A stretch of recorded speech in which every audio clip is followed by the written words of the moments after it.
صادق کا وقت تھا جب وہ پھٹ رہی تھی۔ ربیع الاول شریف کی 12 تاریخ تھی، 30 اپریل 571 عیسوی تھی، جب حضور کے والد حضرت عبداللہ کی وفات بھی ہو چکی تھی۔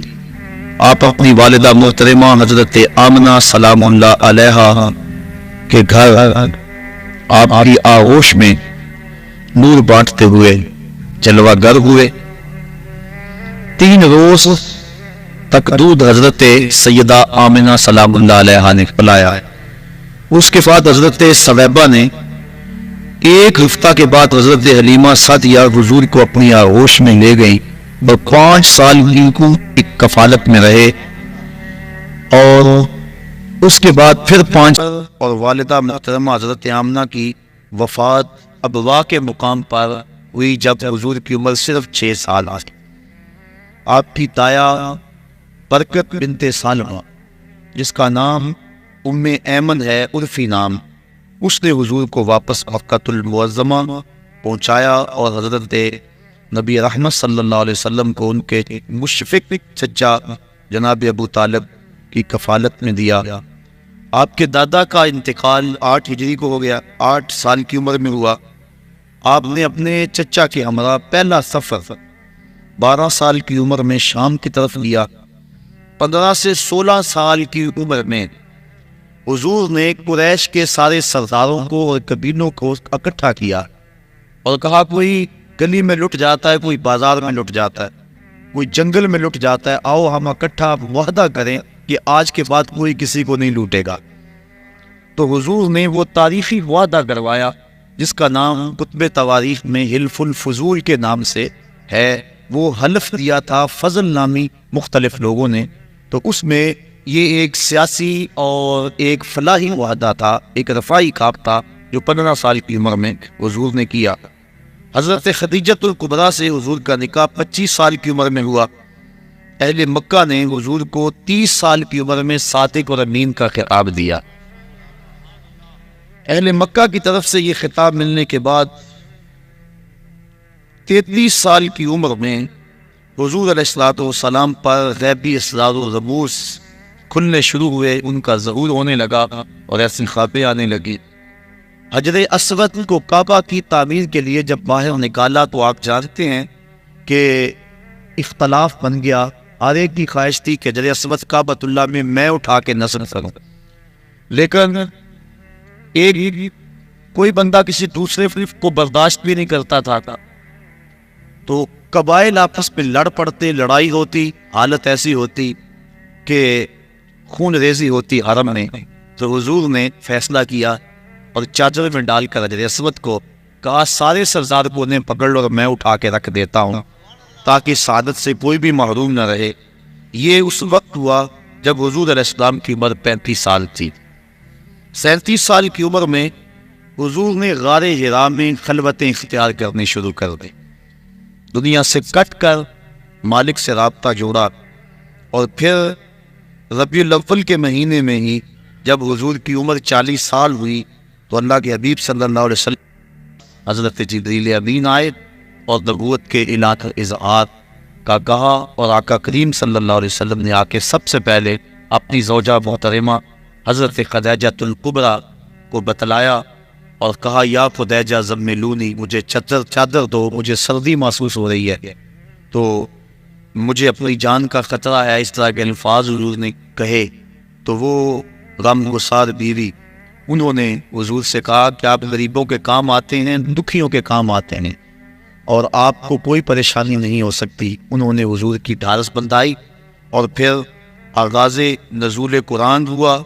نماز فجر اور عصر کی 2 رکعتیں نبوت کے پہلے سال ہی حضور کے اوپر فرض ہو گئی اور حضور پڑھتے تھے۔ آغاز نزول قرآن مجید یہ رمضان المبارک میں ہوا اور یہ بھی نبوت کا پہلا سال ہی تھا، جمعرات کا دن تھا۔ پھر حضور دعوت تبلیغ اور دعوت اسلام دار ارقم میں دینے لگے۔ مسلمانوں کی تعداد بڑی تھوڑی تھی، اور پھر حضرت نبی اکرم صلی اللہ علیہ وسلم کی عمر جب 43 سال ہوئی تو اس وقت 40 افراد نے اسلام قبول کر لیا۔ 39ویں شخص حضرت امیر حمزہ تھے اور 40ویں شخص حضرت سیدنا عمر فاروق رضی اللہ تعالی عنہ تھے، اور ان کے ایمان لانے سے اسلام کو تقویت ملی اور اب کھلم کھلا نمازیں پڑھی جانے لگی۔ اب یہاں ایک سوال اور اس کا جواب دے کے اپنی بات کو آگے بڑھاؤں گا۔ جو لوگ کہتے ہیں کہ اسلام شمشیر کے زور پہ پھیلا، تلوار کے زور پہ پھیلا، یہ ایک علمی بات ہے اور سادہ اور عام فہم ہے۔ ایک سادہ سا جواب ان کو دیا جا سکتا ہے کہ اسلام شمشیر کے بل بوتے پہ، تلوار کے زور پہ پھیلا۔ مجھے لوگ بتائیں کہ یہ جو 40 لوگ اسلام لائے تھے، اس وقت تو شمشیر ابو جہل کے پاس تھی، اس وقت تو تلوار جو ہے وہ ابو لہب کے پاس تھی۔ تو یہ 40 لوگ جو اسلام لائے ہیں، یہ لوگ 40 جو ہے جو اسلام کی دولت سے مالا مال ہوئے ہیں، یہ کس بل تلوار کے دم سے اور تلوار کے ڈر سے انہوں نے اسلام قبول کیا ہے، یہ حضور کے خلق کریمانہ کی وجہ سے اور اسلام کی طبی صداقت کی وجہ سے اسلام قبول کیا؟ تو حضور کو تو بعد میں یہ اللہ کی طرف سے اجازت مرحمت فرمائی گئی کہ آپ کافروں اور منافقوں کے ساتھ جو جہاد کریں۔ پہلے تو حضور کی تلواریں، حضور کے ماننے والوں کی تلواریں نیام میں تھی اور دشمنوں کی تلواریں جو ہیں وہ نیام سے باہر تھی۔ تو اس وقت بھی جو اسلام پھیلتا رہا، اس سے اندازہ کر لینا چاہیے کہ اسلام تلوار کے زور پہ نہیں پھیلا بلکہ خلق محمدی کے زور پہ پھیلا ہے۔ پھر جب مسلمانوں کا گھیراؤ کر لیا گیا تو مسلمانوں کی پہلی ہجرت حبشہ کی طرف ہوئی۔ اس وقت حضور کی عمر 45 سال تھی اور نبوت کا اعلان کیے ہوئے 5 سال بیت گئے تھے۔ حضور کی عمر جب 47 سال ہوئی تو اس وقت کفار نے حضور کا بائیکاٹ کر دیا، سماجی بائیکاٹ کر دیا، اور شاب ابی طالب میں حضور 3 سال تک اپنے غلاموں کے ساتھ وہاں رہے۔ جس چمڑے پہ لکھ کے وہ وعدہ کعبے کی دیوار کے ساتھ لٹکایا گیا تھا، اس چمڑے کو دیمک چاٹ گئی اور وہ خود گر گیا، اور پھر جو ہے حضور علیہ الصلوۃ والسلام دوبارہ مکہ المکرمہ میں آئے۔ یہ حضور کی طرف سے، حضور کے لیے اللہ تعالیٰ کی آنت تھی۔ اور پھر نبوت کے 50ویں عمر کے 50ویں سال اور نبوت کے 10ویں سال حضور کے چچا اور حضور کی زوجہ محترمہ حضرت خدیجہ الکبریٰ انتقال کر گئی۔ یہ دونوں حضور علیہ الصلوۃ والسلام سے بے پناہ محبت کرنے والی ہستیاں تھیں اور حضور کو ان دونوں کا بڑا آسرا اور سہارا تھا۔ جس سال یہ دونوں ہستیاں انتقال کر گئیں، اس سال کو حضور نے عام الحزن، دکھوں کا اور غموں کا سال قرار دیا۔ حضرت خدیجہ الکبریٰ رضی اللہ تعالی عنہا کا جب وقت آخر آیا تو انہوں نے اپنی بیٹی حضرت فاطمہ کو حضور کے پاس بھیجا اور کہا کہ جاؤ اپنے باپ سے کہو کہ مجھے چادر رحمت عطا کر دے۔ حضرت فاطمہ زہرا رضی اللہ تعالیٰ عنہا حاضر ہوئی۔ حضور نے کہا بیٹا اپنی ماں سے پوچھو یہ چادر کس لیے مانگ رہی ہیں؟ تو حضرت فاطمہ زہرا پوچھنے کے لیے آئی، حضور بھی پیچھے آ گئے۔ تو حضرت خدیجہ نے عرض کی کہ حضور میرا وقت آخر ہے اور مجھے پتہ ہے کہ اب میں اللہ کا حضور جانے والی ہوں، میری خواہش ہے آپ مجھے یہ چادر دے دیں اور بعد انتقال اس چادر سے مجھے کفن دیا جائے۔ اب سنیے حضور کے لفظ۔ میں پرسوں ایک جگہ پہ گیا تو بڑا سا بینر لگا ہوا تھا، نہ کم نہ حاوی، عورت کے حقوق مساوی۔ آج عورت اپنے حقوق کی جنگ ابھی تک لڑ رہی ہے اور وہ برقعے کو اپنے لیے قید خانہ سمجھتی ہے۔ اسے نہیں پتا کہ مصطفیٰ نے عورت کو آبرو دی ہے۔ آج بھی نبی کا دین جہاں نہیں پہنچا، وہ بیوی کو پاؤں کا جوتا خیال کرتے ہیں، اور مغرب جس کے پیچھے ہم دوڑتے ہیں وہ بیوی کو کتیا کہہ کے پکارتے ہیں۔ پتا اس برقعے کا ایک ایک تار اس کی آبرو کا محافظ ہے۔ شاید اگر اسے اس بات سے علم ہو کہ افلاطون تو عورت کو انسان ماننے کے لیے تیار ہیں، یہ مصطفیٰ ہیں جس نے عورت کو آبرو بخشی اور عورت کو عزت عطا فرمائی۔ اب سنیے حضور کے لفظ۔ جب حضرت فاطمہ زہرا نے آ کے عرض کی کہ حضور میرے باپ میری والدہ ماجدہ چادر مانگ رہی ہیں، تو آقا کریم صلی اللہ علیہ وآلہ وسلم گئے اور انہوں نے کہا حضور میں اس لیے مانگ رہی ہوں کہ میرا وقت آخر ہے۔ تو آقا کریم کی آنکھیں چھلکی اور پھر فرمایا اے خدیجہ تم نے تو چادر مانگی ہے، لو اردت جلدی لا آتیتک، اگر تو میری جلد بھی مانگ لیتی تو میں وہ بھی پیش کر دیتا۔ تو اس وقت حضور کی عمر 50 سال تھی۔ حضرت خدیجہ الکبریٰ کے انتقال کے بعد حضور کی عمر جب 52 سال ہوئی تو 27 رجب کو 12 نبوت کو واقعہ معراج ہوا۔ پہلے 2 نمازیں فرض تھی، اب 3 نمازیں اور ساتھ شامل ہو گئی، اور کل حضور پر جو ہیں وہ 5 نمازیں فرض ہوئی۔ لیکن حضور کی ذات پر 6 نمازیں فرض تھی، تہجد بھی حضور پر فرض تھی، لیکن پڑھتے حضور 8 تھے۔ اس کے علاوہ نوافل کی ادائیگی بھی حضور کرتے تھے۔ امت میں پہلے 50 نمازیں فرض ہوئی تھی، لیکن حضرت موسیٰ علیہ السلام کے درمیان میں جو مداخلت ہوئی اس کی وجہ سے 5 نمازیں رہ گئی۔ یہ امت مصطفیہ پر حضرت موسیٰ علیہ السلام کا احسان ہے، جس کو امت کو نہیں بھولنا چاہیے۔ پھر مدینہ منورہ کے 15 افراد، جب حضور کی عمر جو ہے وہ یہی 52 سال تھی، 52 سال تھی حضور کی عمر، تو پھر کچھ لوگ جو ہیں وہ 18 افراد ایمان کی دولت سے مالا مال ہوئے۔ اس کو بیعت عقبہ اولیٰ بھی کہتے ہیں۔ پھر اس کے بعد 72 افراد نے اسی سال ذوالحج کے مہینے کے اندر جو ہے وہ بیعت کی۔ اس کو جو ہے 72 افراد نے قبول کیا حضور علیہ السلام کے ہاتھ پہ اسلام کو۔ تو یہ اگلا سال تھا، یعنی نبوت کا 13واں سال۔ مکہ معظمہ سے حضور علیہ السلام جو ہے وہ اسی سال ارادہ کیا، اور اگلے سال حضور علیہ السلام نے نبوت کے 14ویں سال میں 17 صفر کو نبوت کی، 13 کو حضور نے مدینہ شریف کی طرف ارادہ کیا، اور پیر کے دن 8 ربیع الاول، ایک روایت کے مطابق 12 ربیع الاول کے مبارک دن نبوت کے 13ویں سال حضور علیہ السلام قباء میں تشریف لائے۔ مدینہ شریف میں 12 ربیع الاول کو داخل ہوئے۔ فرضیت جمعہ کا حکم ہوا، حضرت ابو ایوب انصاری کے گھر میں قیام کیا۔ اس وقت حضور کی عمر جو ہے وہ 54 سال تھی۔ مسجد نبوی کی بنیاد بھی رکھی حضور علیہ السلام نے۔ یہ جو ہے وہ 22 ربیع الاول تھی اور 1 ہجری تھی، اور پھر اس کے بعد 15 شعبان 2 ہجری کو تحویل قبلہ کا حکم ہوا، اور پھر اسی سال جو ہے فرضیت روزہ اور فرضیت زکوٰۃ اور فرضیت جہاد ہوئی۔ نماز عید الفطر کی ادائیگی 1 شوال 2000 کو پہلی مرتبہ ہوئی۔ معرکہ بدر حضور کے 55 سال کی عمر میں 17 رمضان کو ہوا۔ معرکہ احد حرمت شراب، اور یہ جو ہے وہ 56 سال کی عمر کے اندر جو ہے وہ حضور علیہ السلام کے اوپر لازم قرار دیا گیا۔ قاریوں کی شہادت، صحابہ کرام کو جو کچھ قبیلوں کے لوگ لے گئے تھے، یہ اس وقت حضور کی عمر 57 سال تھی۔ غزوہ خندق جب ہوا تو اس وقت حضور کی عمر 58 سال تھی، اور یہ 5 ہجری کا واقعہ ہے۔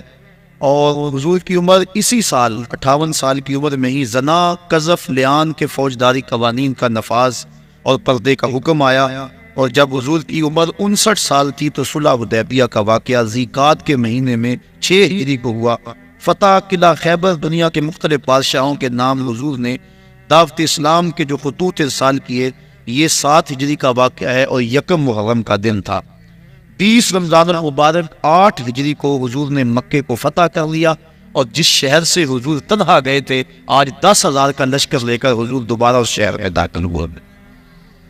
اسلامی حکومت کا قیام، حکام کا تقرر، فوجوں کی آراستگی، سیاسی انتظام اور غیر مسلم اقوام سے جو حضور نے سلوک کیا۔ اس وقت حضور کی عمر 60 سال تھی، 8 ہجری تھی۔ صدقات، زکوٰۃ کے اوپر حاصل کرنے والوں کا حضور نے تقرر کیا۔ یہ 9 ہجری کی بات ہے، جب کہ عمر 61 سال تھی۔ واقعہ تبوک بھی جو ہے وہ 9 ہجری کو ہوا۔ اسی سال حضرت ابو بکر صدیق رضی اللہ تعالیٰ عنہ کو امیر حج بنا کر حضور نے حج کی ادائیگی کے لیے روانہ کیا، اور مختلف ممالک، یمن، بحرین، عمان، یمامہ اور بہت سارے ملکوں تک اسلام کے اثرات پہنچے۔ پھر 10 ہجری کو حجۃ الوداع کا خطبہ حضور نے امت کو دیا۔ یہ امت کو اجتماعی طور پہ حضور کا آخری خطاب تھا۔ وصال سے اور اس کے بعد 61 دن کے بعد حضور کا انتقال ہو گئے۔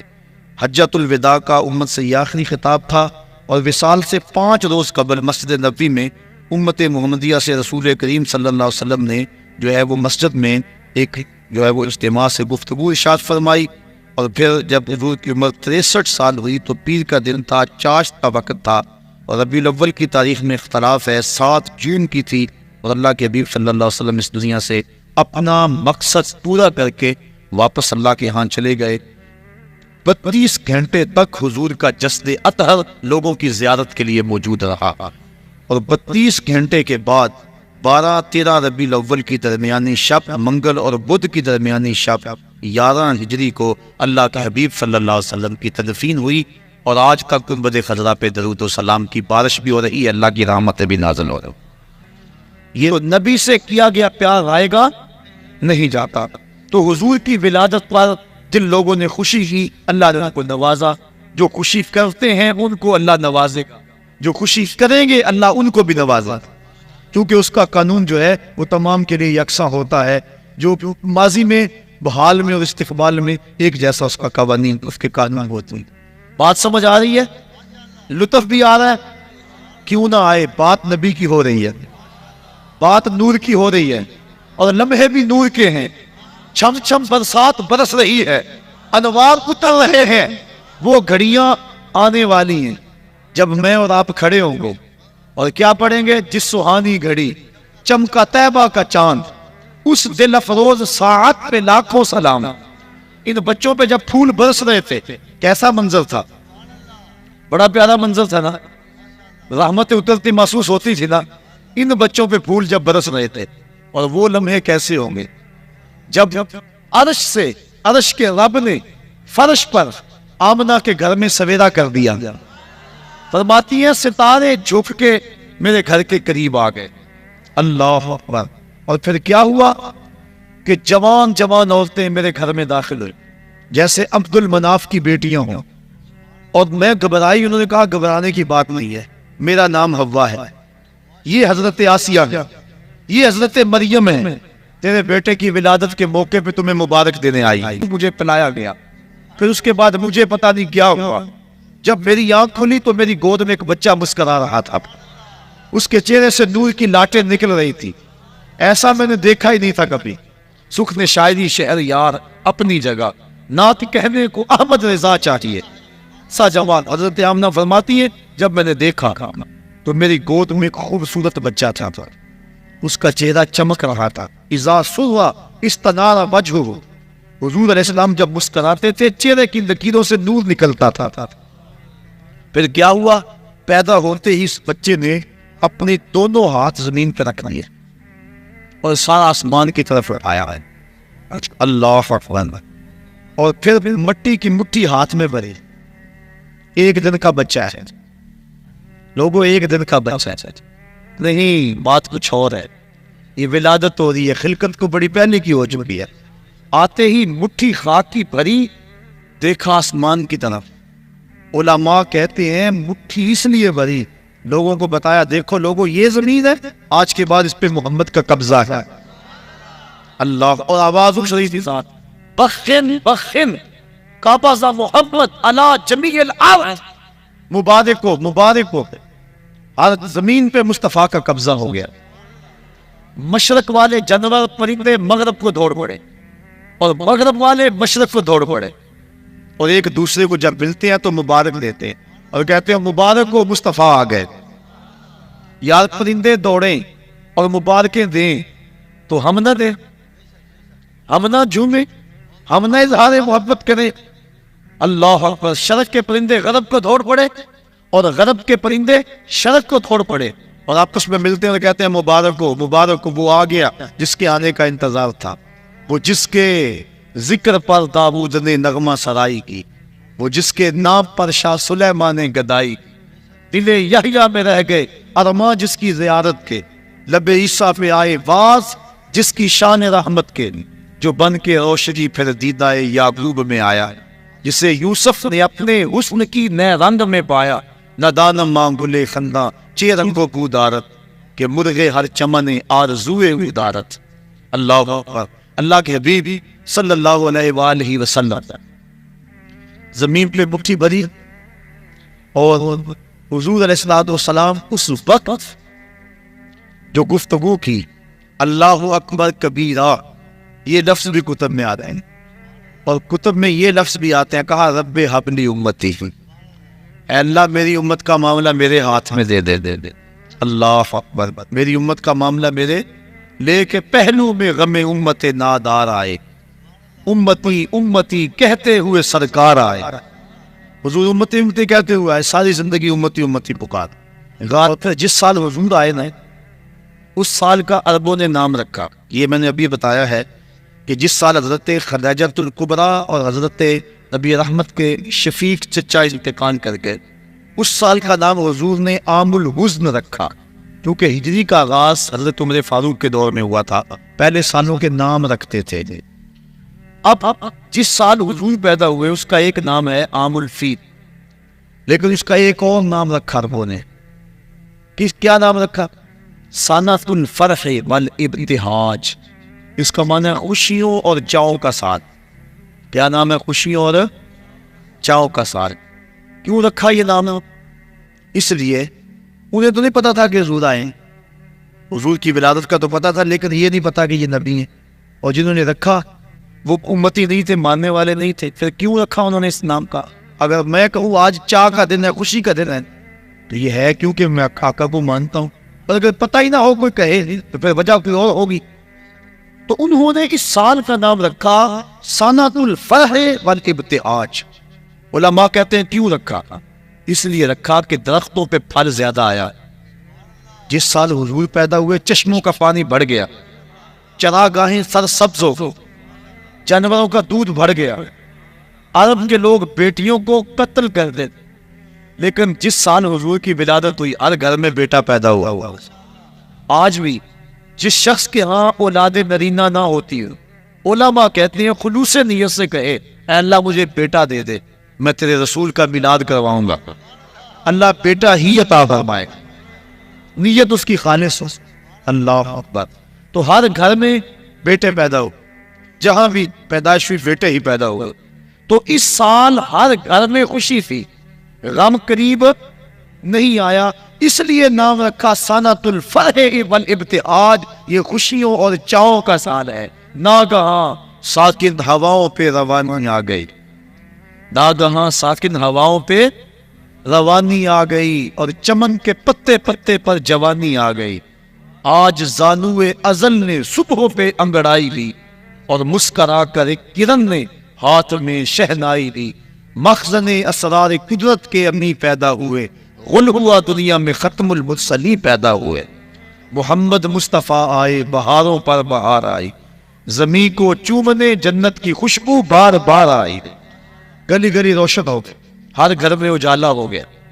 وہ کہانی لمبی اگر میں چھیڑ دوں کہ حضرت حلیمہ سعدیہ کیسے آئیں، اور پھر حضور نے وہ سبز کپڑا کیسے ہٹایا، اور نور کی لاٹ آسمان تک کیسے گئی، اور پھر لال کو پکڑ کے گود سے کیسے لگایا، اور پھر حلیمہ کی بیٹی شیمہ حضور کو لوریاں کیا دیا کرتی تھی، وہ ایک لمبی کہانی ہو جائے گی، میں تیسری بات بھی عرض کرنی ہے۔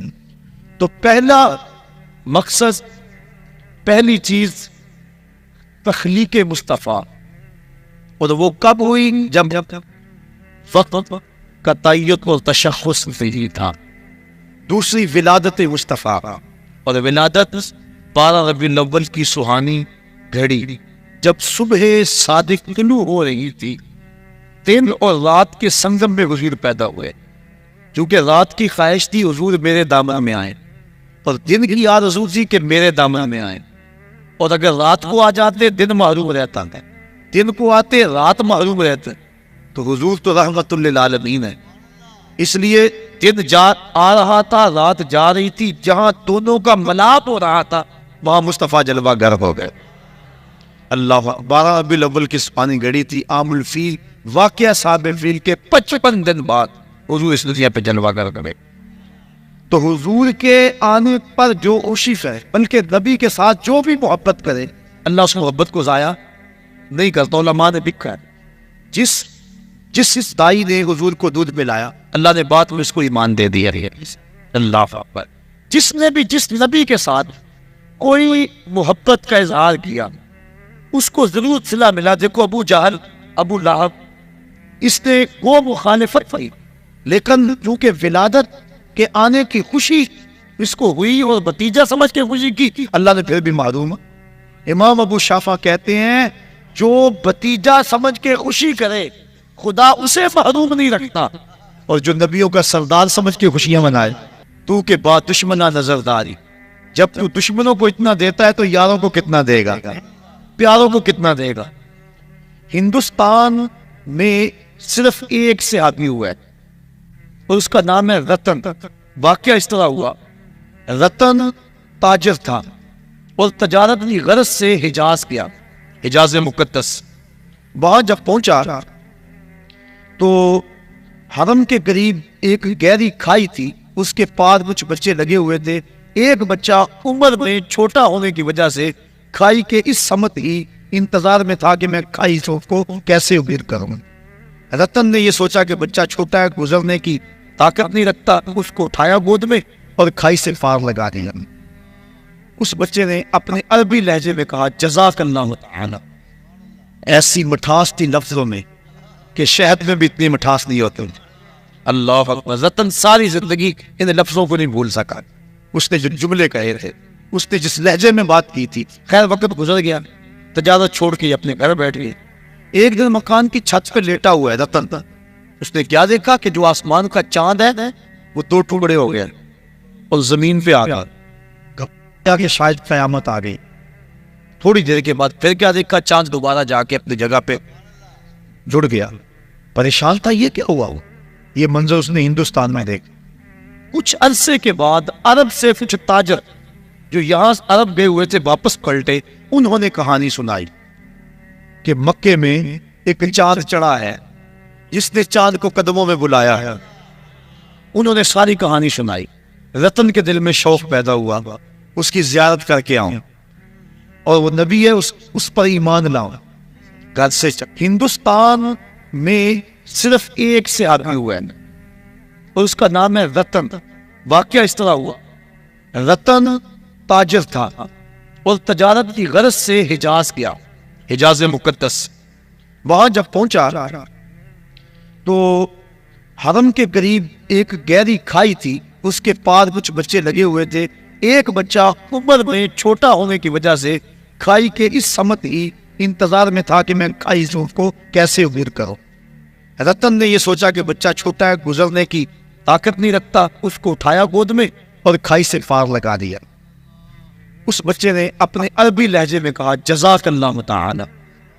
ایسی مٹھاس تھی لفظوں میں کہ شہد میں بھی اتنی مٹھاس نہیں ہوتے۔ اللہ اکبر۔ رتن ساری زندگی ان لفظوں کو نہیں بھول سکا، اس نے جو جملے کہے تھے، اس نے جس لہجے میں بات کی تھی۔ خیر وقت گزر گیا، تجارت چھوڑ کے اپنے گھر بیٹھ گئے۔ ایک دن مکان کی چھت پہ لیٹا ہوا ہے رتن، اس نے کیا دیکھا کہ جو آسمان کا چاند ہے وہ دو ٹکڑے ہو گیا اور زمین پہ آ گیا کہ شاید قیامت آ گئی۔ تھوڑی دیر کے بعد پھر کیا دیکھا، چاند دوبارہ جا کے اپنی جگہ پہ جڑ گیا۔ پریشان تھا، یہ کیا ہوا؟ یہ منظر اس نے ہندوستان میں دیکھے۔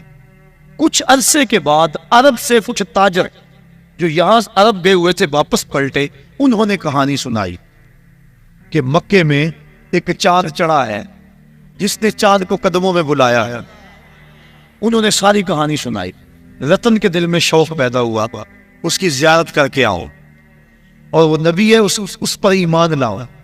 گھر سے چلا، سفر کرتا کرتا پہنچا سین حرم میں۔ جب داخل ہوا، حضور صحابہ کے ساتھ سین حرم میں بیٹھے ہوئے تھے۔ یہ آگے ملنے کے لیے ہوا، آقا مسکرا پڑے اور فرمایا اراتن ہندیون، کیا تو رتن ہندی ہے؟ کالا نعم، عرض کی حضور ہاں میں رتن ہندی ہوں، لیکن آپ کو کس نے بتایا ہے؟ کہا جس رب نے مجھے نبی بنایا ہے۔ اب اگلی بات سنیے، اب رتن کہنا چاہ رہا تھا کہ میں ایمان لانا چاہتا ہوں۔ آقا قریب نے فرمایا قریب آجا، میں تیرے لیے بیٹھا ہوں۔ تجھے یاد نہیں بچپن میں ایک بچے کو تو نے کھائی سے پار لگایا تھا، وہ بچہ اب تیرے سامنے موجود ہے، اور تو نے مجھ کو اس کھائی سے پار لگایا تھا۔ آج میں کلمہ پڑھا کہ تجھے جہنم کی کھائی سے پار لگانا چاہتا ہوں۔ ایمان کی دولت سے مال ہوا۔ نبی سے جو پیار کیا گیا ہے کبھی رائے گا؟ حضور جب اپنے بال سنوارتے تھے نا تو حضور بالکل درمیان میں مانگ نکالتے۔ ذرا تصور کریں مدینے کے چاند کا۔ اللہ اکبر۔ بڑے خوبصورت ہوں گے، بڑے حسین ہوں گے، لیکن میرے حبیب کی پائے خاک جیسے بھی نہیں ہیں۔ اللہ اکبر۔ حضور علیہ السلام کے خاک پا جیسے بھی نہیں ہیں، بڑے بڑے حسین ہوں گے، بڑے بڑے جمیل ہوں گے، بڑے بڑے مہوش ہوں گے، بڑے بڑے زہرا جمال ہوں گے، لیکن جو حسن اللہ نے اپنے حبیب کو دیا کسی کو نہیں دیا۔ جب مانگ نکالتے تھے اللہ اکبر درمیان میں تو لگتا تھا ستارے چمک رہے۔ اللہ اکبر۔ کبھی آپ نے دیکھا صبح کو جب تڑکا ہوتا ہے تو اس وقت وہ پھٹتی ہے، کالی رات کے اندھیرے میں افق سے جب وہ پھٹتی ہے، اعلیٰ حضرت نقشہ کھینچا، کہا حضور یہ جو آپ مانگ نکالتے ہیں نا، ایسا لگ رہا ہے جس طرح لیلۃ القدر میں پو پھٹ رہی ہے۔ لیلۃ القدر میں مطلع فجر حق، مانگ کی استقامت میں لاکھوں سلام، مانگ کی استقامت پہ اللہ اکبر۔ حضور کی زلفوں کو اللہ اکبر رات کہہ دیا، لیکن عام رات نہیں لیلۃ القدر کہا، تو بات ہے اعلیٰ حضرت جب بھی بولتے ہیں حد کرتے ہیں۔ اب اللہ کے حبیب صلی اللہ علیہ وآلہ وسلم کی آمد کی 3 حیثیتیں علماء نے بیان فرمائی۔ نمبر 1 تخلیق مصطفیٰ، جس کو کہتے ہیں خلقت محمدیہ، اور دوسرا ہے ولادت محمدیہ، اور تیسرا ہے بعثت محمدیہ۔ حضور کی تخلیق کب ہوئی، حضور کی ولادت پیدائش کب ہوئی، اور حضور علیہ السلام کی بعثت کب ہوئی۔ تو بعثت کا یہاں اور ولادت کا یہاں آپ سن چکے ہیں، پھر اس کو تھوڑی سی تفصیل سے عرض کرنا چاہوں گا۔ حضور کی تخلیق کب ہوئی یہ آج تک کوئی نہیں بتا سکتا کہ حضور پیدا کب ہوئے، تخلیق کب ہوئی۔ حضور سے پوچھا گیا اس بات میں تو آقا کریم صلی اللہ علیہ وسلم نے ارشاد فرمایا، میں اس وقت بھی نبی تھا جب آدم علیہ السلام مٹی اور پانی کے درمیان تھے۔ یہ نہیں بتایا کہ میں نبی کب بنا ہوں اور میری تخلیق کب ہوئی ہے۔ اور دوسرا فرمایا اول ما خلق اللہ نوری، اللہ نے سب سے پہلے میرے نور کو پیدا فرمایا ہے۔ اس کائنات میں سب سے پہلی چیز جو تخلیق کی گئی، مخلوق اول، اللہ کی ذات مخلوق نہیں ہے، وہ خالق ہے، اس کو کسی نے پیدا نہیں کیا، تخلیق نہیں کیا، کسی نے بنایا نہیں، اور اس پر کبھی بھی ایسا وقت نہیں آیا کہ وہ نہ ہو، وہ ازلی ہے، ابدی ہے۔ تو کائنات تخلیق گئی، ماں سے اللہ جو کچھ ہے اس کو خلق کیا گیا، تخلیق کیا گیا۔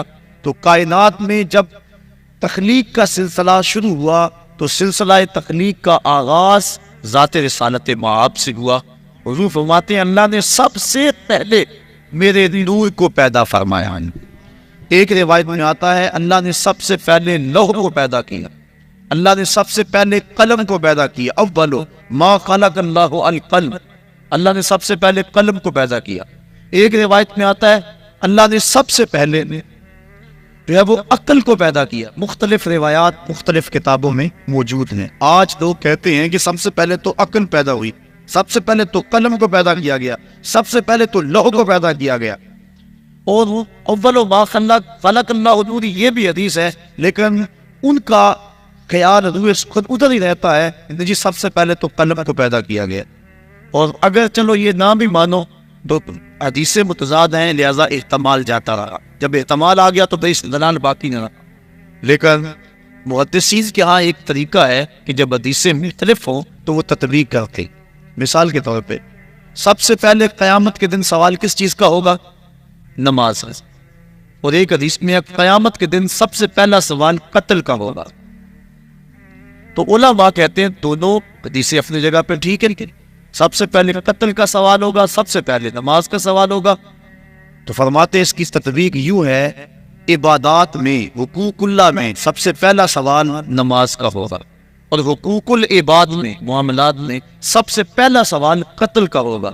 تو یہ اس کی تطبیق کر لیں تو دونوں حدیثیں اپنی اپنی جگہ پہ ٹھیک ہے۔ تو یہ حدیثیں سب سے پہلے میرے نور کو پیدا کیا گیا، سب سے پہلے لوح کو پیدا کیا گیا، سب سے پہلے قلم کو پیدا کیا گیا، سب سے پہلے عقل کو پیدا کیا گیا، تو اس کی تطبیق قلندر لاہوری شاعر مشرق حکیم الامت علامہ اقبال نے کی۔ وہ کہتے ہیں لوح بھی تو قلم بھی تو،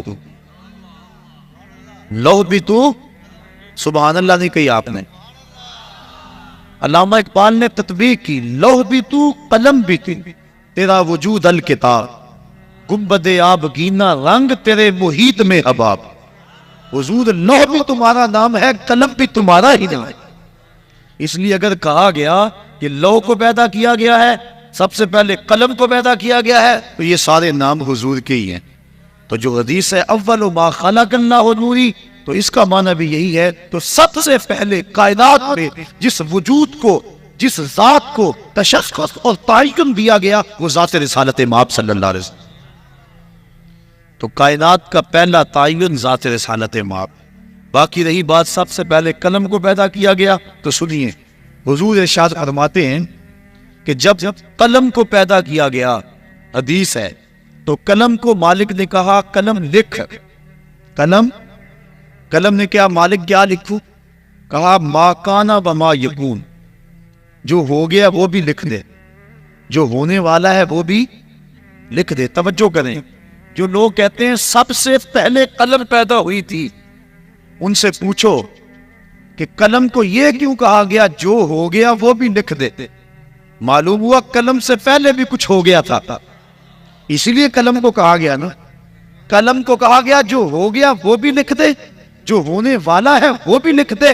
معلوم ہوا قلم ہی اول نہیں تھی، قلم سے پہلے بھی کچھ ہوا تھا جس کو لکھنے کا کہا گیا تھا، اور وہ پہلے کون تھا؟ وہ نور محمدی کی تحقیق تھی۔ لوح بھی تو قلم بھی تو، تیرا وجود الکتاب، گنبد آبگینہ رنگ تیرے محیط میں حباب۔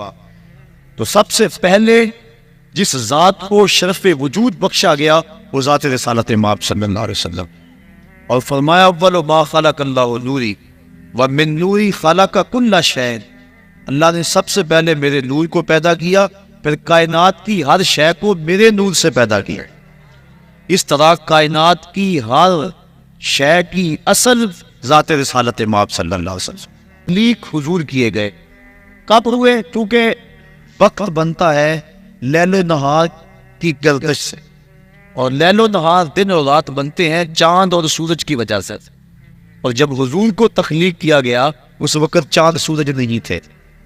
اس وقت جب چاند سورج نہیں تھے تو لیل و نہار کیسے ہوتے ہیں؟ جب لیل و نہار نہیں تھے تو وقت اور گھڑیاں اور گھنٹے، منٹ اور ساعتیں کیسے بنتی؟ اس لیے جب کسی نے پوچھا بھی نا حضور آپ کو کب نبوت ملی تھی، تو آقا کریم نے کیا کہا؟ تم اتنا سمجھ لو، اللہ اکبر، جب آدم علیہ السلام مٹی اور پانی کے درمیان تھے اس وقت میرے سر پہ نبوت کا تاج سجا ہوا تھا۔ سجا کب؟ یہ تم نہیں جان سکتے۔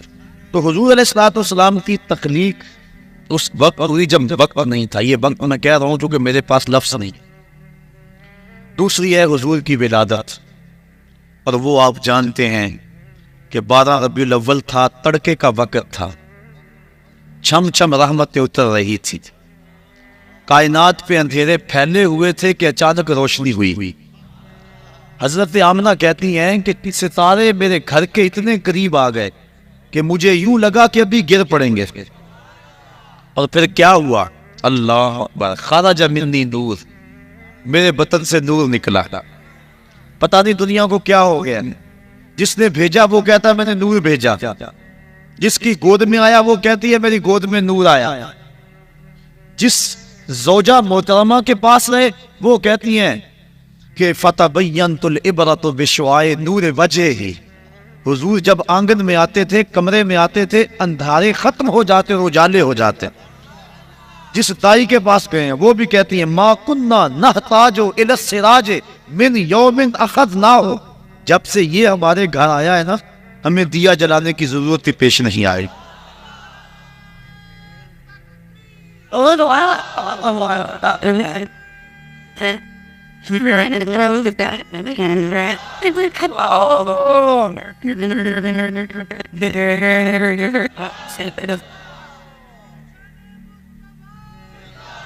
قاضی ثناء اللہ پانی پتی تفسیر مظہری میں لکھتے ہیں کہ حضرت حلیمہ سعدیہ سے باقاعدہ عورتیں پوچھنے آئی ہیں کہ تو اتنی امیر ہو گئی ہے۔ بڑے بڑے امیر گھرانے جب رات کو سوتے ہیں تو چراغ وہ بھی بجا دیتے ہیں۔ آج بھی واپڈا والوں نے اتنا تنگ کیا ہوا ہے کہ لوگ کہتے ہیں کہ بتی بند کر دو، بل بڑا آئے گا۔ اس وقت بھی تھا کہ تیل بڑا جلے گا۔ رات کو چراغ بچا دیتے ہیں.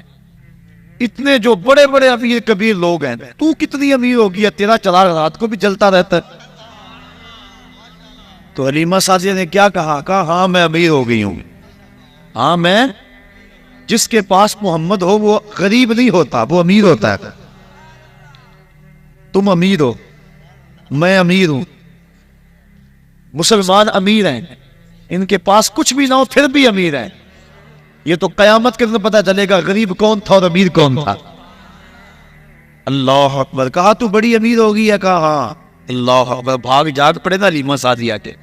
حلیمہ دا چھپر کھجوری دے تھلے, حلیمہ دا چھپر کھجوری دے تھلے, حوراں وچھالے نوری مسلے, فرش تو عرش تک پہ گئی دہائی, حلیمہ نے لٹ لی خدا دی خدائی. ہر طرف شور ہے, وہ سارا دن تو صحراؤں میں گھوم لیتی تھی, اسے جب بھوک لگتی تھی لبوں کو چوم لیتی تھی. مقدر جاگ گئے, بخت جاگ گئے, مقدر سمر گئے. وہ کہتی ہے ما کننا نحتاج الی السراج من یوم اخذناہ, جب سے یہ گھر میں آیا ہے نا ہم نے دیا ہی نہیں جلایا, ہم نے توڑ دیا ہے دیا, ہم نے بتیاں توڑ دی ہیں, ہم تیل کبھی دکان سے نہیں لینے گئے. جب سے یہ گھر آیا ہے گھر میں روشنی آ گئی ہے, گھر میں اجالے آ گئے ہیں. رات جو تمہیں میرے گھر سے نکلتا ہوا نور نظر آتا ہے وہ کسی دیے کی روشنی نہیں ہے, وہ سراج المنیر کی روشنی ہے. اور کسی کمرے میں اندھیرا ہوتا, وہاں کوئی چیز ڈھونڈنی ہوتی تو وہ حضور کو ہاتھ میں اٹھا کر اس کمرے میں لے جاتے. یہ قصے کہانیاں نہیں ہیں, یہ محض خوش اعتقادی نہیں ہے, یہ حقیقت ہے. حضرت ام المومنین کہتی ہیں اللہ اکبر. صحابہ بھی کہہ رہے ہیں, ابھی آپ سن رہے تھے روایت, کل قمر لیلۃ البدر لم ارى قبلہ ولا بعدہ مثلہ. کوئی کہہ رہا ہے, کوئی یوں بول رہا ہے کہ وہ تو نور ہیں یستضاء بہ محمد, جس سے پورا زمانہ چمک رہا ہے.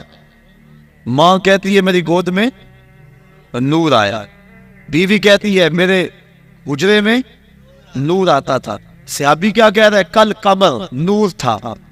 ہاں ہاں, صحابی بھی کہہ رہا ہے نور ہے, اہلیہ بھی کہہ رہی ہے نور ہے, ماں بھی کہہ رہی ہے نور ہے, خدا بھی کہہ رہا ہے قد جاءکم من اللہ دیز. خدا کہتا ہے میں نور بنا کے بھیجا, نبی کہتا ہے میں نور بن کے آیا, ماں کہتی ہے میری گود میں نور آیا, دائی کہتی ہے میرے ویڑے میں نور کھیلتا رہا, زوجہ کہتی ہے میرے حجرے میں نور رہتا تھا, صحابہ کہتے ہیں مدینے کی گلیوں میں نور چلتا تھا. اور اگر کوئی کہ مجھے نظر نہیں آیا 1400 سال بعد کہے, اسے کہا جائے گا بے وقوف تیری کون مانے, نبی کی ماں کی مانیں گے, نبی کی زوجہ کی مانیں گے, نبی کے گھر والوں کی مانیں گے, صحابہ کی مانیں گے, مصطفیٰ کی مانیں گے, یا پھر خدا کی مانیں گے. اگر کوئی ان کے مطابق کہے تو اس کی مان لیں گے.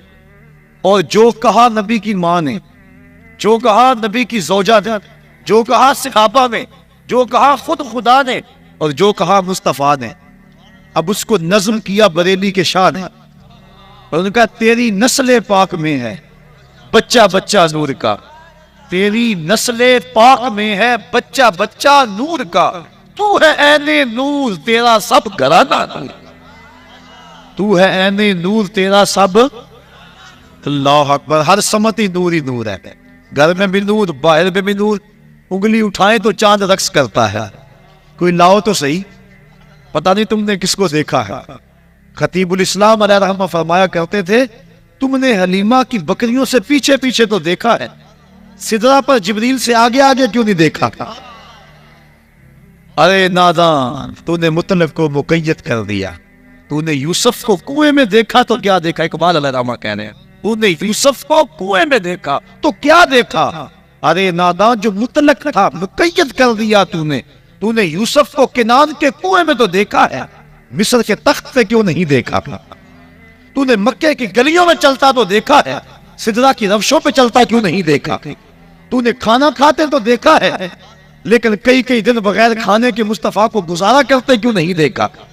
تو نے نکاح کرتے تو دیکھا ہے, لیکن مالک کے قرب ناز میں ایسا تجرد پیدا ہوتا ہے کہ جبریل بھی پیچھے رہ جاتے ہیں. کوئی فلک تے رہ یاد گیا, کوئی جا سدرہ تے ہار گیا, کوئی لاؤ تو صحیح ایسا. زمانہ ڈھونڈے ثانی تو بڑی چیز ہے, سایہ نہ ملے گا, ایسا ہے ہی کوئی نہیں. کسی ماں نے جنم ہی نہیں دیا، جنم ہی نہیں دیا، کسی ماں نے جنا ہی نہیں ہے، خدا نے وہ سچائی پن چڑھے ہے جہدے وچ محمد نو ٹالیا سا۔ اللہ اکبر، آمنہ کا گھر روشن ہو گیا۔ بات سمجھ آ رہی ہے؟ لطف بھی آ رہا ہے؟ کیوں نہ آئے، بات نبی کی ہو رہی ہے، بات نور کی ہو رہی ہے، اور لمحے بھی نور کے ہیں۔ چھم چھم برسات برس رہی ہے، انوار اتر رہے ہیں، وہ گھڑیاں آنے والی ہیں جب میں اور آپ کھڑے ہوں گے اور کیا پڑھیں گے؟ جس سہانی گھڑی چمکا طیبہ کا چاند، اس دل افروز ساعت پہ لاکھوں سلام۔ ان بچوں پہ جب پھول برس رہے تھے کیسا منظر تھا؟ بڑا پیارا منظر تھا نا، رحمت اترتی محسوس ہوتی تھی نا۔ ان بچوں پہ پھول جب برس رہے تھے، اور وہ لمحے کیسے ہوں گے جب عرش سے، عرش کے رب نے فرش پر آمنہ کے گھر میں سویرا کر دیا۔ فرماتی ہیں ستارے جھک کے میرے گھر کے قریب آ گئے۔ اللہ اکبر۔ اور پھر کیا ہوا کہ جوان جوان عورتیں میرے گھر میں داخل ہوئی، جیسے عبد المناف کی بیٹیاں ہوں، اور میں گھبرائی۔ انہوں نے کہا گھبرانے کی بات نہیں ہے، میرا نام حوا ہے، یہ حضرت آسیہ ہے، یہ حضرت مریم ہے، تیرے بیٹے کی ولادت کے موقع پہ تمہیں مبارک دینے آئی۔ کہتی ہیں پھر اس کے بعد ایک دودھ جیسا سفید اور برف جیسا ٹھنڈا مشروب مجھے پلایا گیا۔ پھر اس کے بعد مجھے پتا نہیں کیا ہوا، جب میری آنکھ کھلی تو میری گود میں ایک بچہ مسکرا رہا تھا، اس کے چہرے سے نور کی لاٹیں نکل رہی تھی، ایسا میں نے دیکھا ہی نہیں تھا کبھی۔ بخ چند بدر شاہ شانی، ذرا ذوق لے لو اس پہ، حد کر دی گولڑے کے تاجدار نے۔ اللہ جی، یہ آمنہ دیکھ رہی ہے، بخ چند بدر شاہ شانی ہے، متھے چمک دی لاٹ نورانی ہے، کالی زلف تے اکھ مستانی ہے، مخمور اکھی ہن مد بریاں، ایسا دیکھا ہی نہیں۔ میں پھر وہی کہہ دوں جو روز کہتا ہوں، تو وجہ میرا یار نہیں ڈٹھا تھا۔ ہاں میں بار بار یہی کہتا ہوں، مجھے بڑا لطف آتا ہے ان لفظوں میں۔ اور لڑائی بھی اس لیے ہو رہی ہے کہ لوگوں نے دیکھا ہی نہیں، دیکھ لیتے جھگڑا نہ کرتے، جانے مارتے تھے۔ لوگ اس لیے بحث کر رہے ہیں کہ انہوں نے دیکھا، جنہوں نے دیکھا ہے وہ تو سبحان اللہ کہہ رہے ہیں۔ اللہ تو وجہ میرا یار نہیں ڈٹھا تھا، جنہوں ویکھ کے چند شرماوے، ادھی راتی دن چڑھ جاوے، جیو رخ تو نقاب اٹھاوے، تے جیو نکلے سیر کرن نو، سارا گلشن سیس نواوے، اتے دھرتی لف لف جاوے، جے ہاتھ پھلاں وچ رکھدا، ہاتھ پھلاں تو ود جاوے، نین نشیلے مست رسیلے، وچ سونا کجل سہاوے، بجلی ڈردی لشک نہ مارے، متا بے ادبی ہو جاوے، خلق کو دے نے مولی دنیا، کوئی ورلا ہی جان بچاوے۔ بچا سکتے ہیں جان؟ آپ بچا سکتے ہیں جان؟ یہ کیوں مستی ہے؟ رات بیت گئی ہے، ٹھنڈ لگ رہی ہے، ٹھنڈی ہوا گزر رہی ہے، لیکن کیا ہو گیا آپ کو؟ ایک آدمی بھی نہیں اٹھ رہا، کیا ہو گیا؟ خلق کو دے نے مولی دنیا، خلق کو دے نے۔ اللہ اکبر۔ تو وجہ میرا یار نہیں ڈٹھا تھا۔ علم خدا نے اینا دیتا، عقلاں وچ نہ آوے، عقل خدا نے اینی دیتی، علماں وچ نہ آوے، جے او کھولے پیچ زلف دے اتے راہی راہ پل جاوے، اکھ اگڑے تے انج پیا جاپے جویں میں خانہ کھل جاوے، کیا خوب سجن دیاں اکھیاں نے جویں پر کے سرائیاں رکھیاں نے، جے او کھولے پیچ زلف دے اتے راہی راہ پل جاوے، اکھ اگڑے تے انج پیا جاپے جویں میں خانہ کھل جاوے، توبہ توبہ حسن سجن دا چال نہ چلی جاوے، آزم ایڈا سونا ماہی سانو کدھرے نظر نہ آوے۔ اب بریلی کے تاجدار بھی بول اٹھے، بلبلے باغ مدینہ چہکنے لگے۔ اللہ اکبر۔ اعلیٰ حضرت کیا بولے؟ باد صبا چندے لگے، کہا بل بل نے ان کو گل کہا، بل بل نے، بلبل کی منتہائی پر آواز یہی ہے۔ اللہ اکبر۔ اعلیٰ حضرت حد کر گئے، اور جب بھی بولتے حد کر دیتے۔ میں کل ہی کہاں بیان کر رہا تھا، بات کی بن گئی۔ اعلیٰ حضرت کا جی چاہا کہ محبوب کی زلفوں کو رات کہو۔ ہر شاعر کہتا ہے نا، اے محبوب کا کی زلفیں رات جیسی ہیں، گٹا جیسی، اور اس کا چہرہ چاند جیسا ہے، دن جیسا ہے۔ وہ آپ شیرازی نے کہا، بفروغ چہرہ زلفت رہ دل زند ہما شف، چہ دلاورست دزدے کے بشب چراغ دارت، وہ کہتا ہے چہرے کا چراغ جلا کے دل لوٹ رہا ہے. کیسا بہادر چور ہے کہ رات کو چراغ جلا کے لوٹ رہا ہے. محبوب کے چہرے کو شاعر دن کہتے ہیں، چراغ کہتے ہیں، اور زلفوں کو رات کہتے ہیں. اعلیٰ حضرت کا جی بھی مچلا تھا کہ میں بھی کہوں اپنے محبوب کی زلفوں کو رات. پھر حوصلہ نہ پڑا. کالی رات بڑی کالی ہوتی ہے اور لوگ رات سے ڈرتے ہیں. میں رات نہیں کہتا، لیکن کہا نہیں کہنا بھی ہے، ذوق کہہ رہا ہے، شاعرانہ مزاج کہہ رہا ہے کہو. پھر اعلیٰ حضرت نے کہتے ہیں رات کو بھی میں لیل کہتے ہیں. اعلیٰ حضرت نے بھی رات کہنا چاہا لیکن رات نہ کہہ سکتے. کیا کہا؟ لیلۃ القدر میں مطلع فجر حق. کہا رات نہیں کہتا، لیلۃ القدر کہہ دیتا ہوں. کہنا رات ہے لیکن عام رات نہیں کہتے. لیلۃ القدر میں مطلع فجر حق. حضور جب اپنے بال سنوارتے تھے نا تو حضور بالکل درمیان میں مانگ نکالتے. ذرا تصور کرے مدینے کے چاند کا. اللہ اکبر. بڑے خوبصورت ہوں گے، بڑے حسین ہوں گے، لیکن میرے حبیب کی پائے خاک جیسے بھی نہیں ہیں. اللہ اکبر. حضور علیہ السلام کے خاک پا جیسے بھی نہیں ہیں. بڑے بڑے حسین ہوں گے، بڑے بڑے جمیل ہوں گے، بڑے بڑے مہوش ہوں گے، بڑے بڑے زہرا جمال ہوں گے، لیکن جو حسن اللہ نے اپنے حبیب کو دیا کسی کو نہیں دیا. جب مانگ نکالتے تھے اللہ اکبر درمیان میں تو لگتا تھا ستارے چمک رہے ہیں.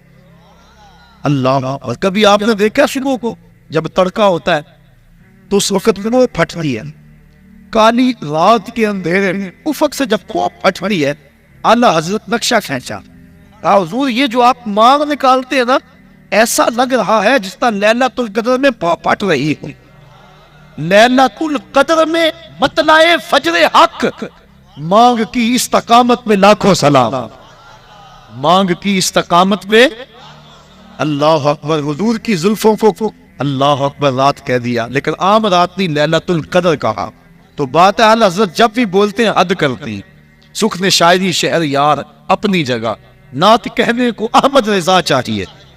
اعلیٰ حضرت بولے بل بل نے گل ان کو کہا، کمری نے سروے.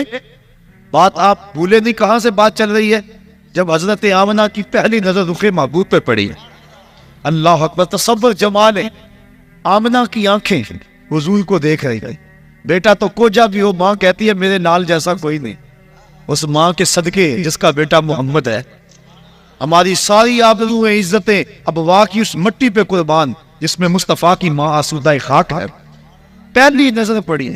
اللہ اکبر. اعلیٰ حضرت بولے کیا؟ بل بل نے گل ان کو کہا، خورشید تھا کس زور پر، کیا بھڑ کے چمکا تھا قمر، بے پردہ جب وہ رخ ہوا یہ بھی نہیں وہ بھی نہیں. اللہ اکبر. اب میں اپنے پیر کی کہانی سناؤں. وہ کہتے ہیں ملتا نہیں محمد ورگا، ساری بچ خدائی، اس تصویر دورانی کولو غیرہ رمز نہیں پائی. ایسا چہرہ ایسا جوان. حضرت آمنہ فرماتی ہے جب میں نے دیکھا تو میری گود میں ایک خوبصورت بچہ تھا، اس کا چہرہ چمک رہا تھا. اذا سرّ استنار وجہہ. حضور علیہ السلام جب مسکراتے تھے چہرے کی لکیروں سے نور نکلتا تھا. پھر کیا ہوا؟ پیدا ہوتے ہی اس بچے نے اپنی دونوں ہاتھ زمین پہ رکھ دیے اور سارا آسمان کی طرف اٹھایا. اللہ اکبر. اور پھر مٹی کی مٹھی ہاتھ میں بھری. ایک دن کا بچہ ہے لوگوں، ایک دن کا بچہ ہے نہیں، مات میں چھوڑ رہے ہیں. یہ ولادت ہو رہی ہے، خلقت کو بڑی پہلے کی ہو چکی ہے. آتے ہی مٹھی خاک کی بھری، دیکھا آسمان کی طرف. علماء کہتے ہیں مٹھی اس لیے بھری، لوگوں کو بتایا دیکھو لوگوں یہ زمین ہے، آج کے بعد اس پہ محمد کا قبضہ ہے. اللہ. اور آواز شریف کے ساتھ بخن بخن قبض محمد علی جبیع الارض. مبارک ہو مبارک ہو، ہر زمین پہ مصطفیٰ کا قبضہ ہو گیا. مشرق والے جانور پرندے مغرب کو دوڑ پڑے اور مغرب والے مشرق کو دوڑ پڑے، اور ایک دوسرے کو جب ملتے ہیں تو مبارک دیتے ہیں اور کہتے ہیں مبارک ہو مصطفیٰ آ گئے. یار پرندے دوڑیں اور مبارکیں دیں تو ہم نہ دے دیں، ہم نہ جھومیں، ہم نہ اظہار محبت کریں. اللہ اکبر. شرق کے پرندے غرب کو دوڑ پڑے اور غرب کے پرندے شرق کو دوڑ پڑے اور آپس میں ملتے ہیں اور کہتے ہیں مبارک ہو مبارک ہو. وہ آ گیا جس کے آنے کا انتظار تھا، وہ جس کے ذکر پر داؤد نے نغمہ سرائی کی، وہ جس کے نام پر شاہ سلیمان نے گدائی کی، دل یحییٰ میں رہ گئے ارماں جس کی زیارت کے، لب عیسیٰ پہ آئے واز جس کی شان رحمت کے، جو بن کے روشنی پھر دیدہ یعقوب میں آیا، جسے یوسف نے اپنے حسن کی نئے رنگ میں پایا، نہ دانم ماں گلے خنداں چے رنگ و بودارت، کہ مرغے ہر چمن آرزوئے ودارت۔ اللہ اکبر۔ اللہ کے حبیب صلی اللہ علیہ وآلہ وسلم زمین پہ مٹھی بھری، اور حضور علیہ السلام اس وقت جو گفتگو کی، اللہ اکبر کبیرہ، یہ لفظ بھی کتب میں آتے ہیں، اور کتب میں یہ لفظ بھی آتے ہیں، کہا رب حبلی امتی، اے اللہ میری امت کا معاملہ میرے ہاتھ میں دے دے۔ اللہ اکبر۔ میری امت کا معاملہ میرے لے کے پہلو میں غم امت نادار آئے، امتی امتی کہتے ہوئے سرکار آئے۔ حضور امتی امتی کہتے ہوئے آئے، ساری زندگی امتی امتی پکار، غار سجدہ کے نوکیلے پتھروں پہ فشان رکھ کے رب حبلی امتی کی صدائیں لگائی۔ اور حضرت فضل بن عباس کہتے ہیں جب میں نے حضور کو لاحت میں اتارا وقت آخر، تو میں نے کفن کی تنیاں کھولی تو لب جنبش میں تھے، میں نے کان قریب دیا دیکھو تو سیاب کیا کہہ رہے ہیں، لیکن جب کان قریب دیا تو وہی نغمہ تھا جو ساری زندگی الاپتے رہے، رب حبلی امتی، اے اللہ میری امت کو میرے سپرد کر دے، جس کے لب پہ رہا امتی امتی، یاد ان کی نہ بھولو نیازی کبھی، وہ کہیں امتی تو بھی کہہ یا نبی، میں ہوں حاضر تیری چاکری کی۔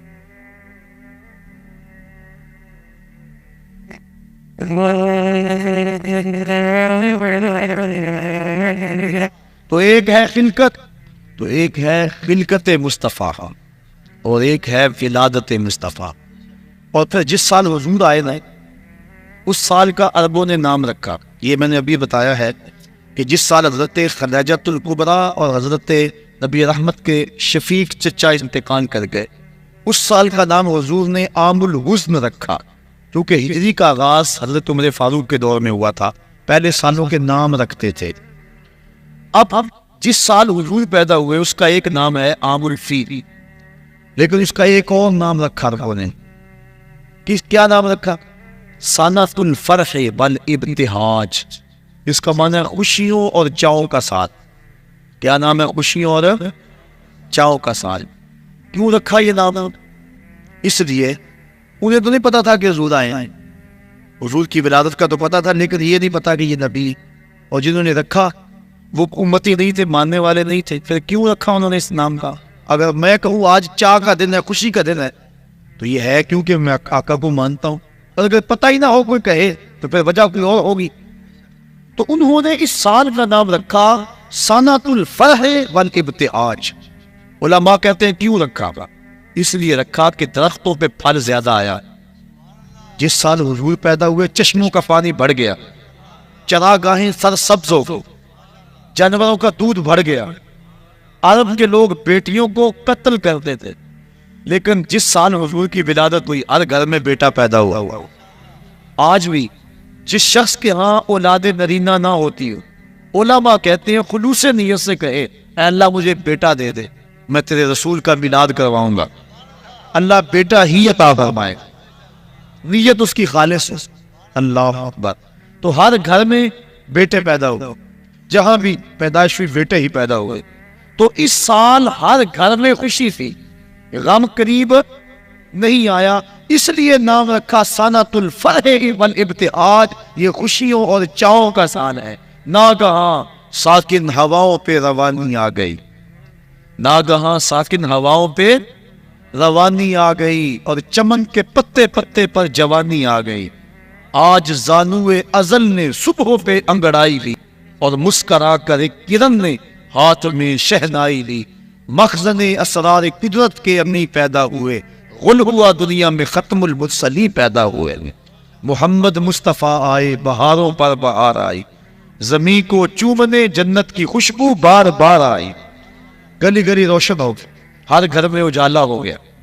وہ کہانی لمبی ہے، اگر میں چھیڑ دوں کہ حضرت حلیمہ سعدیہ کیسے آئی، اور پھر حضور میں وہ سبز کپڑا کیسے ہٹایا، اور نور، اور پھر حلیمہ کی بیٹی شیمہ حضور کو لوریاں کیا دیا کرتی تھی، وہ ایک لمبی کہانی ہو جائے گی، میں تیسری بات بھی عرض کرنی ہے۔ تو پہلا مقصد، پہلی چیز تخلیق مصطفیٰ، اور وہ کب ہوئی؟ جب وقت کا تعین اور تشخص تھا۔ دوسری ولادت مصطفیٰ، اور ولادت 12 ربیع الاول کی سہانی گھڑی جب صبح صادق طلوع ہو رہی تھی، دن اور رات کے سنگم میں حضور پیدا ہوئے، کیونکہ رات کی خواہش تھی حضور میرے دامن میں آئیں، اور دن کی آرزو تھی کہ میرے دامن میں آئیں، اور اگر رات کو آ جاتے دن محروم رہتا تھا، دن کو آتے رات محروم رہتے، تو حضور تو رحمت للعالمین ہے، اس لیے دن آ رہا تھا، رات جا رہی تھی، جہاں دونوں کا ملاپ ہو رہا تھا وہاں مصطفیٰ جلوہ گر ہو گئے۔ اللہ 12 ربیع الاول کی سپانی گھڑی تھی، عام الفیل، واقعہ صاحب فیل کے 55 دن بعد حضور اس دنیا پہ جلوہ گر۔ یہ ہے حضور کی ولادت، اور حضور کی ولادت کی خوشی لوگوں نے کی، اور جس نے بھی حضور کی ولادت کی خوشی کی اللہ نے اس کو محروم نہیں رکھا، اور وہ آپ علماء سے سنتے آئے ہیں، اس کو دہرانے کے لیے وقت چاہیے کہ ابو لہب نے بھتیجا سمجھ کے لونڈے کو آزاد کیا، بھتیجا سمجھ کے آزاد کیا، نبی سمجھ کے تو نہیں کیا، لیکن جس انگلی سے یوں اشارہ کیا بس اتنے میں آزاد، اور اس انگلی سے ٹھنڈا اور میٹھا پانی بھی ملتا تھا، عذاب میں بھی تخفیف ہوتے۔ میں یہاں آیا تھا 2-3 بجے، اور یہاں طالب علم یہاں ہی سوئے ہوئے تھے، اسٹیج پہ سویا ہوا تھا، کوئی یہاں چارپائی پہ سویا ہوتا، کچھ کمرے میں وہاں سوئے ہوئے تھے، اور میں نے اپنے ساتھیوں کو، طالب علموں کو کہا تھا کہ یہ جو کسی شخص سے، کسی مزدور سے، کسی ملازم سے یہ صفائی نہیں کرانے، یہاں آپ بیٹھے ہوئے ہیں، یہ میرے طالب علموں نے، میرے پیر بھائیوں نے اپنے ہاتھوں سے جگہ صاف کی، اور اس وقت میری کیفیت میں ایک وجر تھا، اور میں دل میں سوچ رہا تھا جس نے انگلی ہلائی اللہ اس کو شہد دیتا ہے، اور جو شام سے رات 3 بجے تک مانجا پھیرتا رہا، ذرا تصور تو کرو مالک اس کو کیا عطا فرمائے گا۔ تو حضور کے آنے پر جو خوشی کرے، بلکہ نبی کے ساتھ جو بھی محبت کرے، اللہ اس محبت کو ضائع نہیں کرتا۔ علماء نے لکھا ہے جس دائی نے حضور کو دودھ پلایا اللہ نے بعد میں اس کو ایمان دے دیا۔ اللہ جس نے بھی جس نبی کے ساتھ کوئی محبت کا اظہار کیا اس کو ضرور صلہ ملا۔ دیکھو ابو جہل، ابو لہب، اس نے وہ مخالفت کی، لیکن چونکہ ولادت کے آنے کی خوشی اس کو ہوئی اور بھتیجا سمجھ کے خوشی کی تھی، اللہ نے پھر بھی معلوم۔ امام ابو شامہ کہتے ہیں جو بھتیجا سمجھ کے خوشی کرے خدا اسے محروم نہیں رکھتا، اور جو نبیوں کا سردار سمجھ کے خوشیاں منائے۔ سادی کا قلم تڑپاما، وہ کہتے ہیں دوستا را کجا نہیں محروم تو کے بعد دشمنہ نظرداری، جب تو دشمنوں کو اتنا دیتا ہے تو یاروں کو کتنا دے گا، پیاروں کو کتنا دے گا۔ اور علماء نے اس بات کی تصریح کی ہے، اور میں مثال آپ کو قرآن مجید سے پیش کر سکتا ہوں کہ جب صندوق کھولا دریائے نیل کی موجوں سے پکڑ کے، تو فرعون کی بیوی جس کا نام آسیہ تھا اولاد کی دولت سے محروم تھی، اس نے جب صندوق کے اندر ایک مسکراتا ہوا بچہ پایا۔ اللہ کا ہر نبی خوبصورت ہوا ہے، کوئی نبی بدصورت نہیں ہوا، ہر نبی سونا ہے، ہر نبی خوبصورت ہوا ہے۔ جب دیکھا تو بے ساختہ پکار اٹھی، یہ بچہ تو میری آنکھوں کی ٹھنڈک ہے۔ فرعون بھی پاس کھڑا تھا، اس کو توفیق نہ ہوئی۔ اللہ نے حضرت آسیہ کو یہ سعادت دی کہ ان کو ایمان عطا کر دیا، اور وہ مومنہ عورتوں میں سے ہیں، بلکہ ان کو یہ اعزاز بھی ملے گا قیامت کے دن۔ سیدہ مریم بھی اور حضرت سیدہ آسیہ سلام اللہ علیہما، یہ دونوں خواتین قیامت کے دن جنت میں میرے رسول اللہ کے نکاح میں آئیں گی، ان کو یہ بھی اعزاز، دوسرا اعزاز یہ بھی ملا۔ تو انہوں نے کہا کہ یہ میری آنکھوں کی ٹھنڈک ہے، اللہ تعالیٰ نے کو بعد میں ایمان دے دیا۔ علماء کہتے ہیں، مفسرین کہتے ہیں، اگر فرعون بھی کہہ دیتا کہ ہاں میری بھی آنکھوں کی ٹھنڈک ہے، خدا یہ نہ دیکھتا کہ اس نے خدائی کا دعویٰ کیا ہے، وہ یہ دیکھتا اس نے میرے نبی سے پیار کیا ہے، اللہ اس کو بھی ایمان عطا کر دیتا۔ اور ایک واقعہ میں سیرت کا آپ کے سامنے رکھ کے اپنی بات کو آگے بڑھاؤں۔ ہندوستان میں صرف ایک صحابی ہوا ہے، اور اس کا نام ہے رتن۔ واقعہ اس طرح ہوا، رتن تاجر تھا اور تجارت کی غرض سے حجاز گیا، حجاز مقدس۔ وہاں جب پہنچا تو حرم کے قریب ایک گہری کھائی تھی، اس کے پار کچھ بچے لگے ہوئے تھے. ایک بچہ عمر میں چھوٹا ہونے کی وجہ سے کھائی کے اس سمت ہی انتظار میں تھا کہ میں کھائی کو کیسے عبور کروں. رتن نے یہ سوچا کہ بچہ چھوٹا ہے، گزرنے کی طاقت نہیں رکھتا، اس کو اٹھایا گود میں اور کھائی سے پار لگا دیا. اس بچے نے اپنے عربی لہجے میں کہا جزاک اللہ تعالی. ایسی مٹھاس تھی لفظوں میں کہ شہد میں بھی اتنی مٹھاس نہیں ہوتے. اللہ اکبر. رتن ساری زندگی ان لفظوں کو نہیں بھول سکا. اس نے جو جملے کہے تھے، اس نے جس لہجے میں بات کی تھی. خیر وقت گزر گیا، تجارت چھوڑ کے اپنے گھر بیٹھ گیا. ایک دن مکان کی چھت پہ لیٹا ہوا ہے رتن. اس نے کیا دیکھا کہ جو آسمان کا چاند ہے وہ 2 ٹکڑے ہو گیا اور زمین پہ آ گئے. کہ شاید قیامت آ گئے ہیں. تھوڑی دیر کے بعد پھر کیا دیکھا، چاند دوبارہ جا کے اپنی جگہ پہ جڑ گیا. پریشان تھا یہ کیا ہوا. یہ منظر اس نے ہندوستان میں دیکھا. کچھ عرصے کے بعد عرب سے کچھ تاجر جو یہاں عرب گئے ہوئے تھے واپس پلٹے. انہوں نے کہانی سنائی کہ مکے میں ایک چاند چڑھا ہے جس نے چاند کو قدموں میں بلایا ہے. انہوں نے ساری کہانی سنائی. رتن کے دل میں شوق پیدا ہوا اس کی زیارت کر کے آؤں، اور وہ نبی ہے اس پر ایمان لاؤں. گھر سے چلا، سفر کرتا کرتا پہنچا سین حرم میں. جب داخل ہوا حضور سے ابا کے ساتھ سین حرم میں بیٹھے ہوئے تھے. یہ آگے ملنے کے لیے ہوا. آقا مسکرا پڑے اور فرمایا اراتن ہندیون، کیا تو رتن ہندی ہے؟ کالا نعم. عرض کی حضور ہاں میں رتن ہندی ہوں، لیکن آپ کو کس نے بتایا ہے؟ کہا جس رب نے مجھے نبی بنایا ہے. اب اگلی بات سنیے. اب رتن کہنا چاہ رہا تھا کہ میں ایمان لانا چاہتا ہوں. آقا کریم نے فرمایا قریب آجا، میں تیرے لیے بیٹھا ہوں. تجھے یاد نہیں بچپن میں ایک بچے کو تو نے کھائی سے پار لگایا تھا، وہ بچہ اب تیرے سامنے موجود ہے، اور تو نے مجھ کو اس کھائی سے پار لگایا تھا. آج میں کلمہ پڑھا کہ تجھے جہنم کی کھائی سے پار لگانا چاہتا ہوں. ایمان کی دولت سے مال ہوا. نبی سے جو پیار کیا گیا ہے کبھی رائے گا؟ یہ جو کہتے ہیں سبحان اللہ، اگر آپ کو ٹھنڈ بھی لگ گئی نا سردی میں تو پھر بھی رائے گا نہیں جائے گا. اللہ اکبر. یہ نبی سے پیار ہے. یہ میرے سے نہیں ہے، بات میں رکھیں. یہ نبی سے پیار ہے، نبی سے محبت ہے. اور نبی کا نام سن کے ٹھنڈ پڑ جاتی ہے کلیجے کو. تو نبی سے کیا گیا پیار رائے گا نہیں جاتا. تو حضور کی ولادت پر جن لوگوں نے خوشی کی اللہ نے کو نوازا. جو خوشی کرتے ہیں ان کو اللہ نوازے گا، جو خوشی کریں گے اللہ ان کو بھی نوازا. کیونکہ اس کا قانون جو ہے وہ تمام کے لیے یکساں ہوتا ہے. جو ماضی میں، بحال میں اور استقبال میں ایک جیسا اس کا قوانین، اس کے قانون ہوتے. تو پہلا خلقت مصطفیٰ، دوسری چیز ولادت مصطفیٰ. ولادت کی باتیں اتنی لمبی ہو رہی ہیں کہ اگلا مضمون جو ہے جو میں کہنا چاہ رہا ہوں اب اس کے لیے بڑا تھوڑا وقت میرے پاس موجود ہے، لیکن کچھ باتیں میں ضرور گوش گزار کر دوں. تیسرا کام، تیسری چیز ہے بعثت مصطفیٰ. حضور کو جب بحیثیت نبی مبعوث کیا گیا وہ ہے بعثت مصطفیٰ. یہ بھی ربیع الاول کا مہینہ تھا، وہ میں عرض کر چکا ہوں اجمالی خاکے میں. ربیع الاول شریف کا مہینہ تھا جب حضور علیہ الصلوۃ والسلام پہ جو ہے وہ وحی کے آثار ظاہر ہوئے، اور آقا کریم صلی اللہ علیہ وآلہ وسلم اپنی نبوت کا پھر اعلان کیا، اور حکم ہوا کہ جو قریبی رشتہ دار ہیں پہلے ان کو ڈراؤ، ان کو بلاؤ. حضور نے اپنے قریبی رشتہ داروں کو بلایا. حضرت علی المرتضیٰ رضی اللہ تعالیٰ عنہ اسلام کی دولت سے جب مالا مال ہو گئے، حضرت سیدنا صدیق اکبر رضی اللہ تعالیٰ عنہ مالا مال ہو گئے.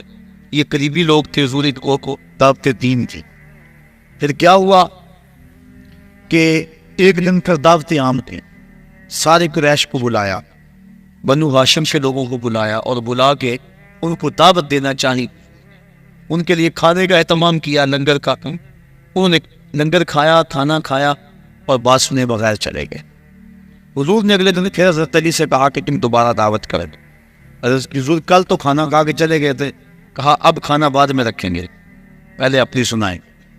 کبھی ایسا ہوتا ہے جو کچے لوگ ہوتے ہیں ان کے لیے لنگر بعد میں رکھا جاتا ہے، اور جو پکے ہوتے ہیں ان کو چاہے شام کو کھلا لو وہ ساری رات نہیں جاتے. کیونکہ وہ لنگر کھانے کے لیے نہیں آئے، وہ نبی کے میلاد کا لنگر لینے کے لیے آئے ہوئے. تو فرمایا ان کو لنگر بعد میں آ جائیں، کیونکہ کچے تھے نا، بلکہ کافر. آقا کریم نے ان کو بٹھایا اور بتایا، پیغام سنایا کہ میں اللہ کی طرف سے نبی بن کے آیا ہوں. ہے کوئی اس مجمع میں جو میری مدد کرے، میری نصرت و اعانت کرے؟ تو سب خاموش تھے. پھر اس کے بعد حضور نے پھر کہا، پھر سب خاموش تھے. پھر کہا، پھر سب خاموش تھے. تاریخ بتاتی ہے کہ ایک بچہ تھا اس مجلس میں، جس نے جو قمیض پہنی ہوئی تھی اس کی 2 جیبیں تھیں، اور ایک سے کھجوریں نکال کے کھاتا، دوسرے میں گٹھنیاں رکھتا. اور اس نے اتنے زور سے اپنے بازو اونچے کیے کہ قمیض پھٹ گئے. اور اس نے کہا، اس بھرے مجمع میں میں اعلان کرتا، اس نبی پہ جان و دل قربان کرتا. پھر خیبر کا مارکا ہو یا بدر کا مارکا، احد کی لڑائی ہو یا حنین کی لڑائی، اس بچے نے، وہ بچہ، اللہ اکبر، اس بچے سے پھر کوئی کافر نہیں بچا. اس نے پھر حد کر، پھر اس کے ہاتھ میں ذوالفقار لہراتی رہی. پھر اس کے بچوں نے آگے نبی کے دین کو بچایا. نبی کے دین کے لیے اس کے بچوں نے اپنے بچے مار دیے. اور پھر اللہ اکبر، یہ سلسلہ چلتا رہا. صاحبو، نبی علیہ السلام کی بعثت کے اعلان کے بعد جس نے بھی حضور علیہ السلام کی اعانت کی، مدد کی، حضور علیہ السلام کے اس کاز اور اس مشن کے لیے اپنا آپ پیش کیا، بتاؤ اللہ اس کو کتنا ثواب دے گا. جو صرف آنے کی خوشی کرتا ہے اللہ اسے محروم نہیں رکھتا. تو جس مقصد کے لیے نبی آئے ہیں، جو اس مقصد کے لیے جان لڑا دیتا ہے اور اپنے شب و روز اس مقصد کے لیے گزارتا ہے، تو اس کو اللہ کیا عطا فرمائے. میرے پاس لفظ نہیں ہے کہ میں الفاظ کے کالم میں اس مرتبے کو بیان کر سکوں جو حضور کے دین کے کام کرنے والوں کو اللہ عطا کرتا ہے. علم کے حوالے سے یہ ایک دین کی خدمت کا ایک پہلو ہے. آپ نے سنا کہ علماء کے قدموں کے قدموں تلے فرشتے پر بچھا، اور ایک ایک حرف پہ ان کو کتنا کتنا ثواب ملتا ہے. یہ ایک شعبہ ہے، ایک کام ہے. دین کے کئی شعبہ جا رہا، جو صرف علم حاصل کرے اس کو اتنا کچھ ملتا ہے. اور عالم کی فضیلت یہاں تک بیان کر دی گئی، من صافح عالما فکأنما صافح عالما. فرمایا جس نے کسی عالم دین کے ساتھ مصافحہ کیا وہ ایسا ہے جس طرح اس نے میرے ساتھ مصافحہ کیا. یہ چھوٹا اعزاز نہیں ہے، بہت بڑا اعزاز ہے. یہ علم کی وجہ سے اس کو اعزاز ملا، صرف ایک شعبے پہ. اور جو دین کے ہر شعبے میں کام کرے، جو دین کے فروغ کے لیے، دین کے احیاء کے لیے، دین کو گھر گھر پہنچانے کے لیے کام کرے، اس کو جو مالک اجر دے گا. اور پھر اس دور میں ہمارے بزرگ کہتے ہیں کہ جب کام زیادہ ہو اور مزدور تھوڑے، ایک کیفیت یہ ہوتی. اور کبھی ہوتا ہے کہ کام کے دن نہیں ہوتے لیکن مزدور زیادہ ہوتے. اس وقت اڈے پہ مزدور لینے جاؤ نا تو 100 روپیہ مزدوری ہے تو لوگ 80 پہ بھی آ جائیں گے، کیونکہ کام تھوڑا ہے، مزدور زیادہ ہے. اور جب کام زیادہ ہو تو مزدور تھوڑے ہو تو پھر اس وقت پھر مزدور کی مرضی پہ جو ہے وہ صلہ ملتا ہے، مزدوری ملتی ہے. آج کام زیادہ ہے، مزدور تھوڑے. آج نبی کے دین کا کام زیادہ ہے اور مزدور بہت تھوڑے ہیں، خال نظر آتے ہیں. آج اگر کوئی نبی کے دین کی مزدوری کرے گا پھر اس کی مرضی کے مطابق خدا نواز دے گا. اللہ کہے گا جو مانگنا ہے مانگ لے، میں تیری جھولیاں بھر دوں گا. آج نبی کی بعثت وہ ایک الگ مضمون تھا، چونکہ میرے سے وہ مضمون رہ گیا ہے، اب وقت کی نزاکتیں میرے پاس نہیں ہیں کہ اس کو بیان کروں. آخری چند باتیں آپ کے سامنے رکھنا چاہوں گا. نبی علیہ السلام جو مبعوث کیے گئے، ایک تو نبی کے منصب تھے اور نبی کے فرائض تھے کہ نبی نے کیا کرنا تھا، امت کو کیا دینا تھا. حضور نے جو دینا تھا اس کو حق ادا کر. وہ ایک لمبی طویل فہرست ہے کہ کیا کیا ذمہ داریاں تھی نبی کی، اللہ نے کیا لگائی اور نبی نے کہاں تک ان ذمہ داریوں کو پورا کیا. وہ ایک بات عرض کر کے اپنی بات کو آگے بڑھا دیں. اس سے بڑی اور کیا بات ہو سکتی ہے؟ حجۃ الوداع کے موقع پہ 1,44,000 کا مجمع حضور کے سامنے تھا. یہ حضور کی 23 سالہ کی محنت ہے. اللہ اکبر. 23 سال میں پہلے 40 سال بھی شامل ہیں، کیونکہ کردار ان 40 سالوں میں پیش کیا، پھر اس کردار کو اپنی نبوت کی گواہی بنایا، اور پھر 23 سال محنت کی اور لوگوں کے سامنے جو ہے وہ دین رکھا. 1,44,000 حج پہ تھے جو گھروں میں تھے، ان کا اندازہ نہیں ہے کہ وہ کتنے تھے. آقا کریم کی کمائی آقا کے سامنے بیٹھی ہوئی ہے. حضور نے صحابہ سے مخاطب ہو کے کہا کہ میں نے مالک نے میرے ذمے جو کام لگایا تھا، میں نے اس کام کو ادا کر دیا. وہ پیغام جو میں تمہیں پہنچانا تھا، کیا میں نے پہنچا دیا؟ اللہ اکبر. صحابہ نے کیا کہا؟ بیک زبان ہوتا ہے. جو چیز حقیقت ہو وہاں بندہ بیک زبان ہو جاتا ہے، ورنہ کوئی کہے اس کے کہنے میں باقی انسان شامل ہو جاتا ہے. لیکن جو حقیقت ہو اس حقیقت کا انکار نہیں ہوتا. سب نے بیک ہو زبانوں کا ادیتا و نصحتا. حضور آپ نے حق ادا کر دیا. انہوں نے دیکھا تھا اس دین کے لیے نبی علیہ السلام کبھی طائف کے بازاروں میں کھڑے ہیں، کبھی ذی المجال کی منڈی میں کھڑے ہیں، کبھی عکاس کے میلے میں کھڑے ہیں، کبھی اللہ کے حبیب مکے کی طرف آنے والے راستوں میں کھڑے ہیں، کبھی حج کے موقع پہ لوگوں کے اندر جا کر ان کو پیغام دین دے رہے ہیں. مصطفیٰ کریم کے لیے کبھی گڑھے کھود رہے ہیں، کبھی کانٹے بچھ رہے ہیں، کبھی اوجریاں ڈالی جا رہی ہیں. حضور نے جن راہوں پہ چل کے آنا ہوتا ہے انہی راہوں پہ کانٹے بچھاتے ہیں. حضور گھر سے نکلتے ہیں، کانٹے اٹھاتے جاتے ہیں، پیغام حق سناتے چلے جاتے ہیں. کوئی لاؤ تو صحیح ایسا لاؤڈ سپیکر صحیح نہ ہو تو میں تقریر مختصر کر دوں، مجمع تھوڑا ہو تو میں بگڑ جاؤں، لوگ سبحان اللہ نہ کہے تو میں ناراض ہو جاؤں، مجھے تقریر کے بعد نظر نہ ملے، نیاز نہ ملے، نذرانہ نہ ملے، دوبارہ وہاں کا رخ نہ کریں، مجھے کھانا نہ صحیح طرح دے، میں ان کے 100 عیب گنواؤں. یہ میرا اشتہار پہ نام چھوٹا آئے تو میں گلی گلی جو ان کی تدہیق کروں کہ انہوں نے میری تذلیل کی ہے. میں تو اشتہار پہ نام ہے اس نام پہ لڑتا ہوں. میں تو بعد میں مٹھی گرم نہ ہو تو اس پہ لڑائی کرتا ہوں. میں تو لوگ تھوڑے ہوں تو اس پہ لڑتا ہوں. میں تو مجمع صحیح ذوق والا نہ ہو اور میں کہتا ہوں آج تقریر کا لطف نہیں آیا.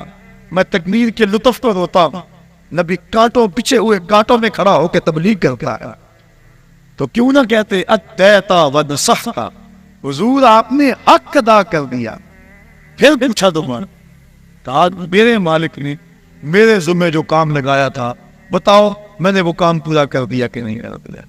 پھر کہا اتیتا و نصحتا. آپ نے حق ادا کر دیا. اللہ اکبر. پھر پوچھا اللہ اکبر. پھر کہا یہ صحابہ کہہ رہے ہیں.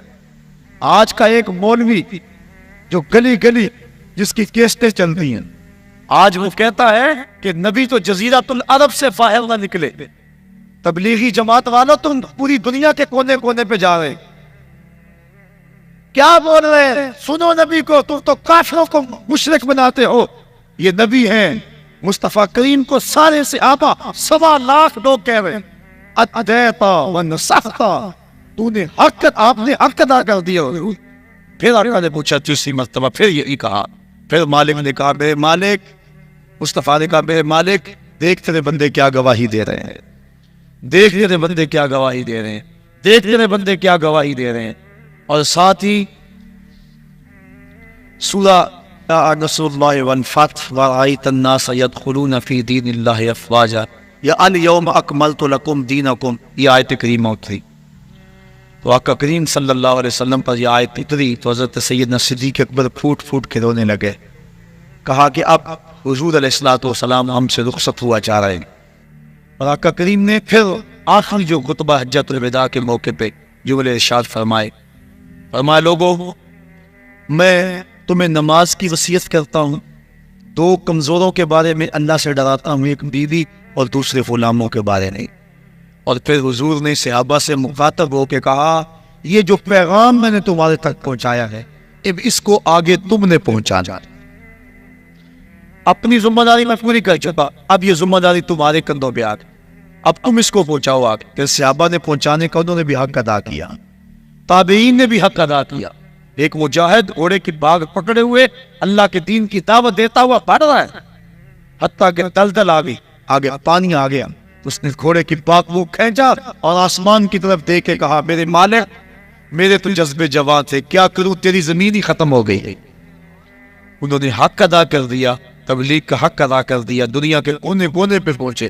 3 اذانیں کبھی یورپ کے کلیساؤں میں، کبھی افریقہ کے تپتے ہوئے صحراؤں میں، دشت و دشت دریا بھی نہ چھوڑے ہم نے، بحرے ظلمات میں دوڑا دیے گھوڑے ہم نے. اس انداز کے ساتھ حضور علیہ الصلوۃ والسلام آگے بڑھے اور حضور کے غلام پھر بعد میں آگے بڑھے اور پھر غلاموں کے غلام آگے بڑھے کہ انہوں نے اس دین کو دنیا کے چپے چپے پہ پہنچا دیا. پھر وہ وقت بھی آیا کہ ہمارے عیاش حکمرانوں نے اس دین کو جس انداز سے لتاڑا اور دین کی قدریں جس انداز سے پامال ماری، پھر ہمارا بیک گیئر لگ گیا. اور آج ہماری جو حالت ہے، آج ہمارا جو دپڑا ہے وہ کسی سے مخفی نہیں ہے. آج ربیع الاول کی سہانی صبح ہے، ہم نے تجدید عہد کرنا ہے. نبی علیہ السلام کے جو فرائض تھے وہ تو حضور نے ادا کر، ہماری جو ذمہ داریاں ہیں اور حضور کے جو حقوق ہیں، ایک والدین کے حقوق ہیں، ایک شیخ کے حقوق ہیں، ایک استاد کے حق ہیں، ایک رسول اللہ کے حق. رسول اللہ کے حق کیا ہیں؟ کہ حضور علیہ الصلوۃ والسلام پر ایمان لایا جائے. ایک حق حضور کا یہ ہے کہ حضور علیہ الصلوۃ والسلام پر ایمان لایا جائے اور حضور کی اتباع کی جائے. دوسرا حق حضور سے محبت اور عشق کیا جائے.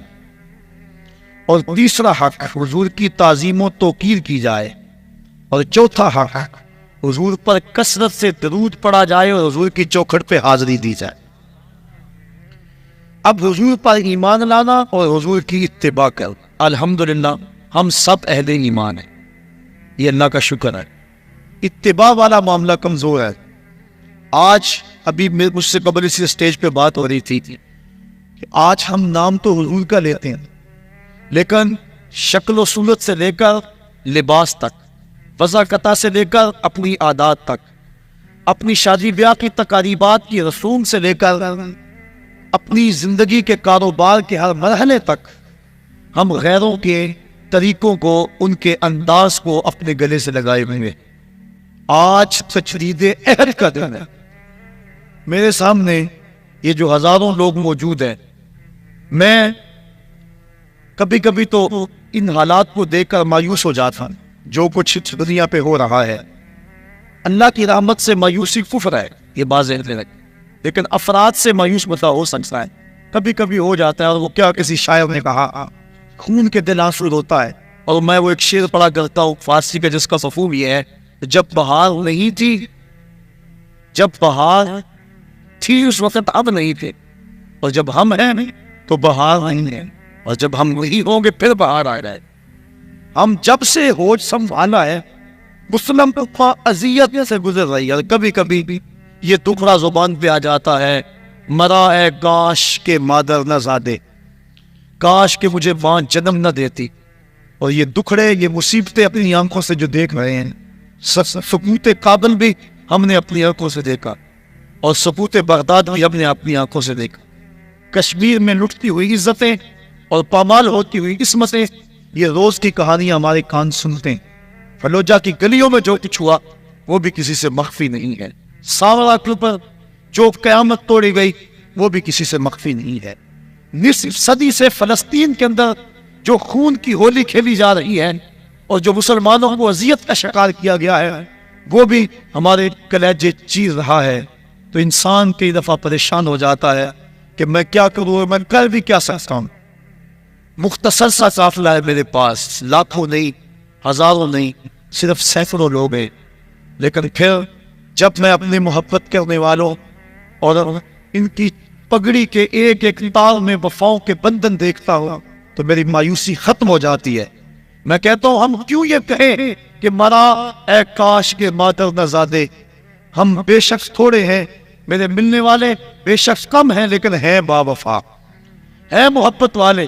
ان کی دستار کے ایک ایک پیج میں محبتوں کی کہانیاں ہیں.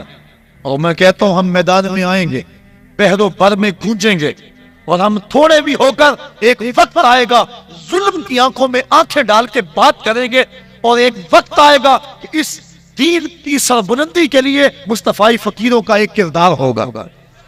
ہاں مجھے اس بات کی بڑی امید ہے. اور میں جب بالکل اس سلسلے کا آغاز کیا تھا، جو میرے پرانے ساتھی ہیں وہ جانتے، بالکل 2 4 10 ساتھی تھے، اور اس وقت میں نے اپنے ساتھیوں سے کسی موقع پہ کہا تھا اور کسی فورم میں نے کہا تھا کہ امیر شہر سے حساب لیں گے پائی پائی کا، امیر شہر سے حساب لیں گے پائی پائی کا، غریب شہر کے بچے جوان تو ہونے دو. اب غریب شہر کے بچے ہی جوانی کی دہلیز پہ قدم رکھ چکے ہیں. ان کے سروں پہ سجی ہوئی پگڑیاں، ان سے نکلتا ہوا نور اور حضور کی محبتوں میں بہتے ہوئے آنسو، اور اسٹیج پر نبی کے نام کے نعرے اور پنڈال میں نبی کے نام کی گونج. آج یہ ساری گونج، سارے نعرے، سارے آنسو، ساری محبتیں، یہ وفاؤں کا سارا سلسلہ تجدید عہد کا ذریعہ بنے.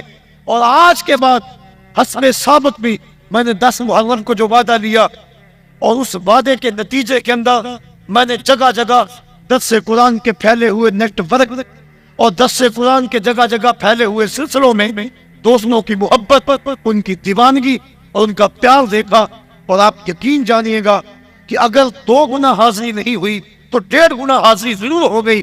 اس وعدے کے بعد آج ربیع الاول کی سہانی گھڑیاں ہیں، وہ لمحے قریب آ رہے ہیں جن کی جھرمٹ میں نبیوں کا تاجور دنیا پہ جلوہ گر ہوا تھا، اور وہ رحمت کی برسات ہو رہی ہے. اور یہ ساری رات رحمتوں کی برسات، یہ رحمت ہے، اللہ کی رحمتوں کا نزول ہو رہا ہے. آپ ہزاروں لوگ میرے سامنے موجود ہیں، اور یہ اجنبی لوگ نہیں ہیں، یہ وہ لوگ ہیں جو میرے ساتھ محبتوں کا سلسلہ اس لیے رکھتے ہیں کہ میرا تعلق قرآن سے ہے اور صحابہ قرآن سے ہے. گلی گلی قرآن کو اپنے سر پہ اٹھائے گھومتا ہوں اور قرآن کا پیغام لے کر گلی گلی جاتا ہوں.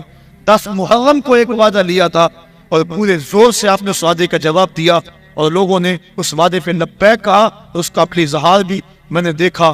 آج مصطفیٰ جان رحمت پہ چھم چھم پرستی، اس سہانی کھڑیوں کے حسین لمحوں کے اندر وہی وعدہ آپ سے دہرانا چاہتا ہوں. میرا ہر بار کوئی نیا وعدہ نہیں ہوتا، آج پھر وہی وعدہ ہے. اور یہ وعدہ آپ نے زبان سے نہیں، دل کی اتھاہ گہرائیوں سے کرنا ہے، اور زبان سے قوت سے اس وعدے کی پختگی پر مہر لگانی ہے. اور آپ کی یہ آواز ہوا کے دوش پہ گنبد خضرا کے مکین تک بھی پہنچ رہی ہے، اور مصطفیٰ کریم تمہارے اس منظر کو دیکھ رہے ہیں. اور آج میں کہہ رہا تھا، سوچ رہا تھا، جب یہاں یہ نوجوان مصطفیٰ جان رحمت کے نغمے الاپ رہے تھے، اور یہ کس شہنشاہ آمد کی جو ہے وہ آمد ہے، کس کے شہنشاہ والا کی آمد ہے، پکارو یا رسول اللہ. اور آپ کھڑے تھے، ہاتھ لہرا رہے تھے، اور میں اس وقت سوچ رہا تھا، میں نے پچھلے بھی ایک دن کہا تھا کہ ڈنمارک کے پاس اور مغرب کے پاس سیٹلائٹ کا انتظام ہے، اور ان کے پاس جو ہے وہ نظام ہے، بڑا مربوط نظام ہے. وہ ذرا ادھر دیکھے تو صحیح، پاکستان کے چپے چپے پہ، عالم اسلام کے گوشے گوشے میں دیکھ مصطفیٰ کے نعرے لگ رہے ہیں. کون ہے مصطفیٰ کی عظمت کو گھٹانے والا؟ جس کے سر پہ وَرَفَعْنَا لَكَ ذِكْرَكَ کا تاج خدا نے رکھا، جس کی عظمتوں کی گواہی خدا نے دی ہو، اور جس کو اتنی بلندیاں دی کہ قدموں کی چاپ فراز عرش پر گونجتی رہی. حضرت عیسیٰ جس کے نالین کے تسمے کھولنے کی سعادت کے لیے آرزو اور تمنائیں کہتے رہے، وہ کتنا بلند ہے، کتنا بالا ہے، کتنا اونچا نبی ہے. تو آج ہم نے آج کے اس مبارک دن تجدید عہد کرنی ہے.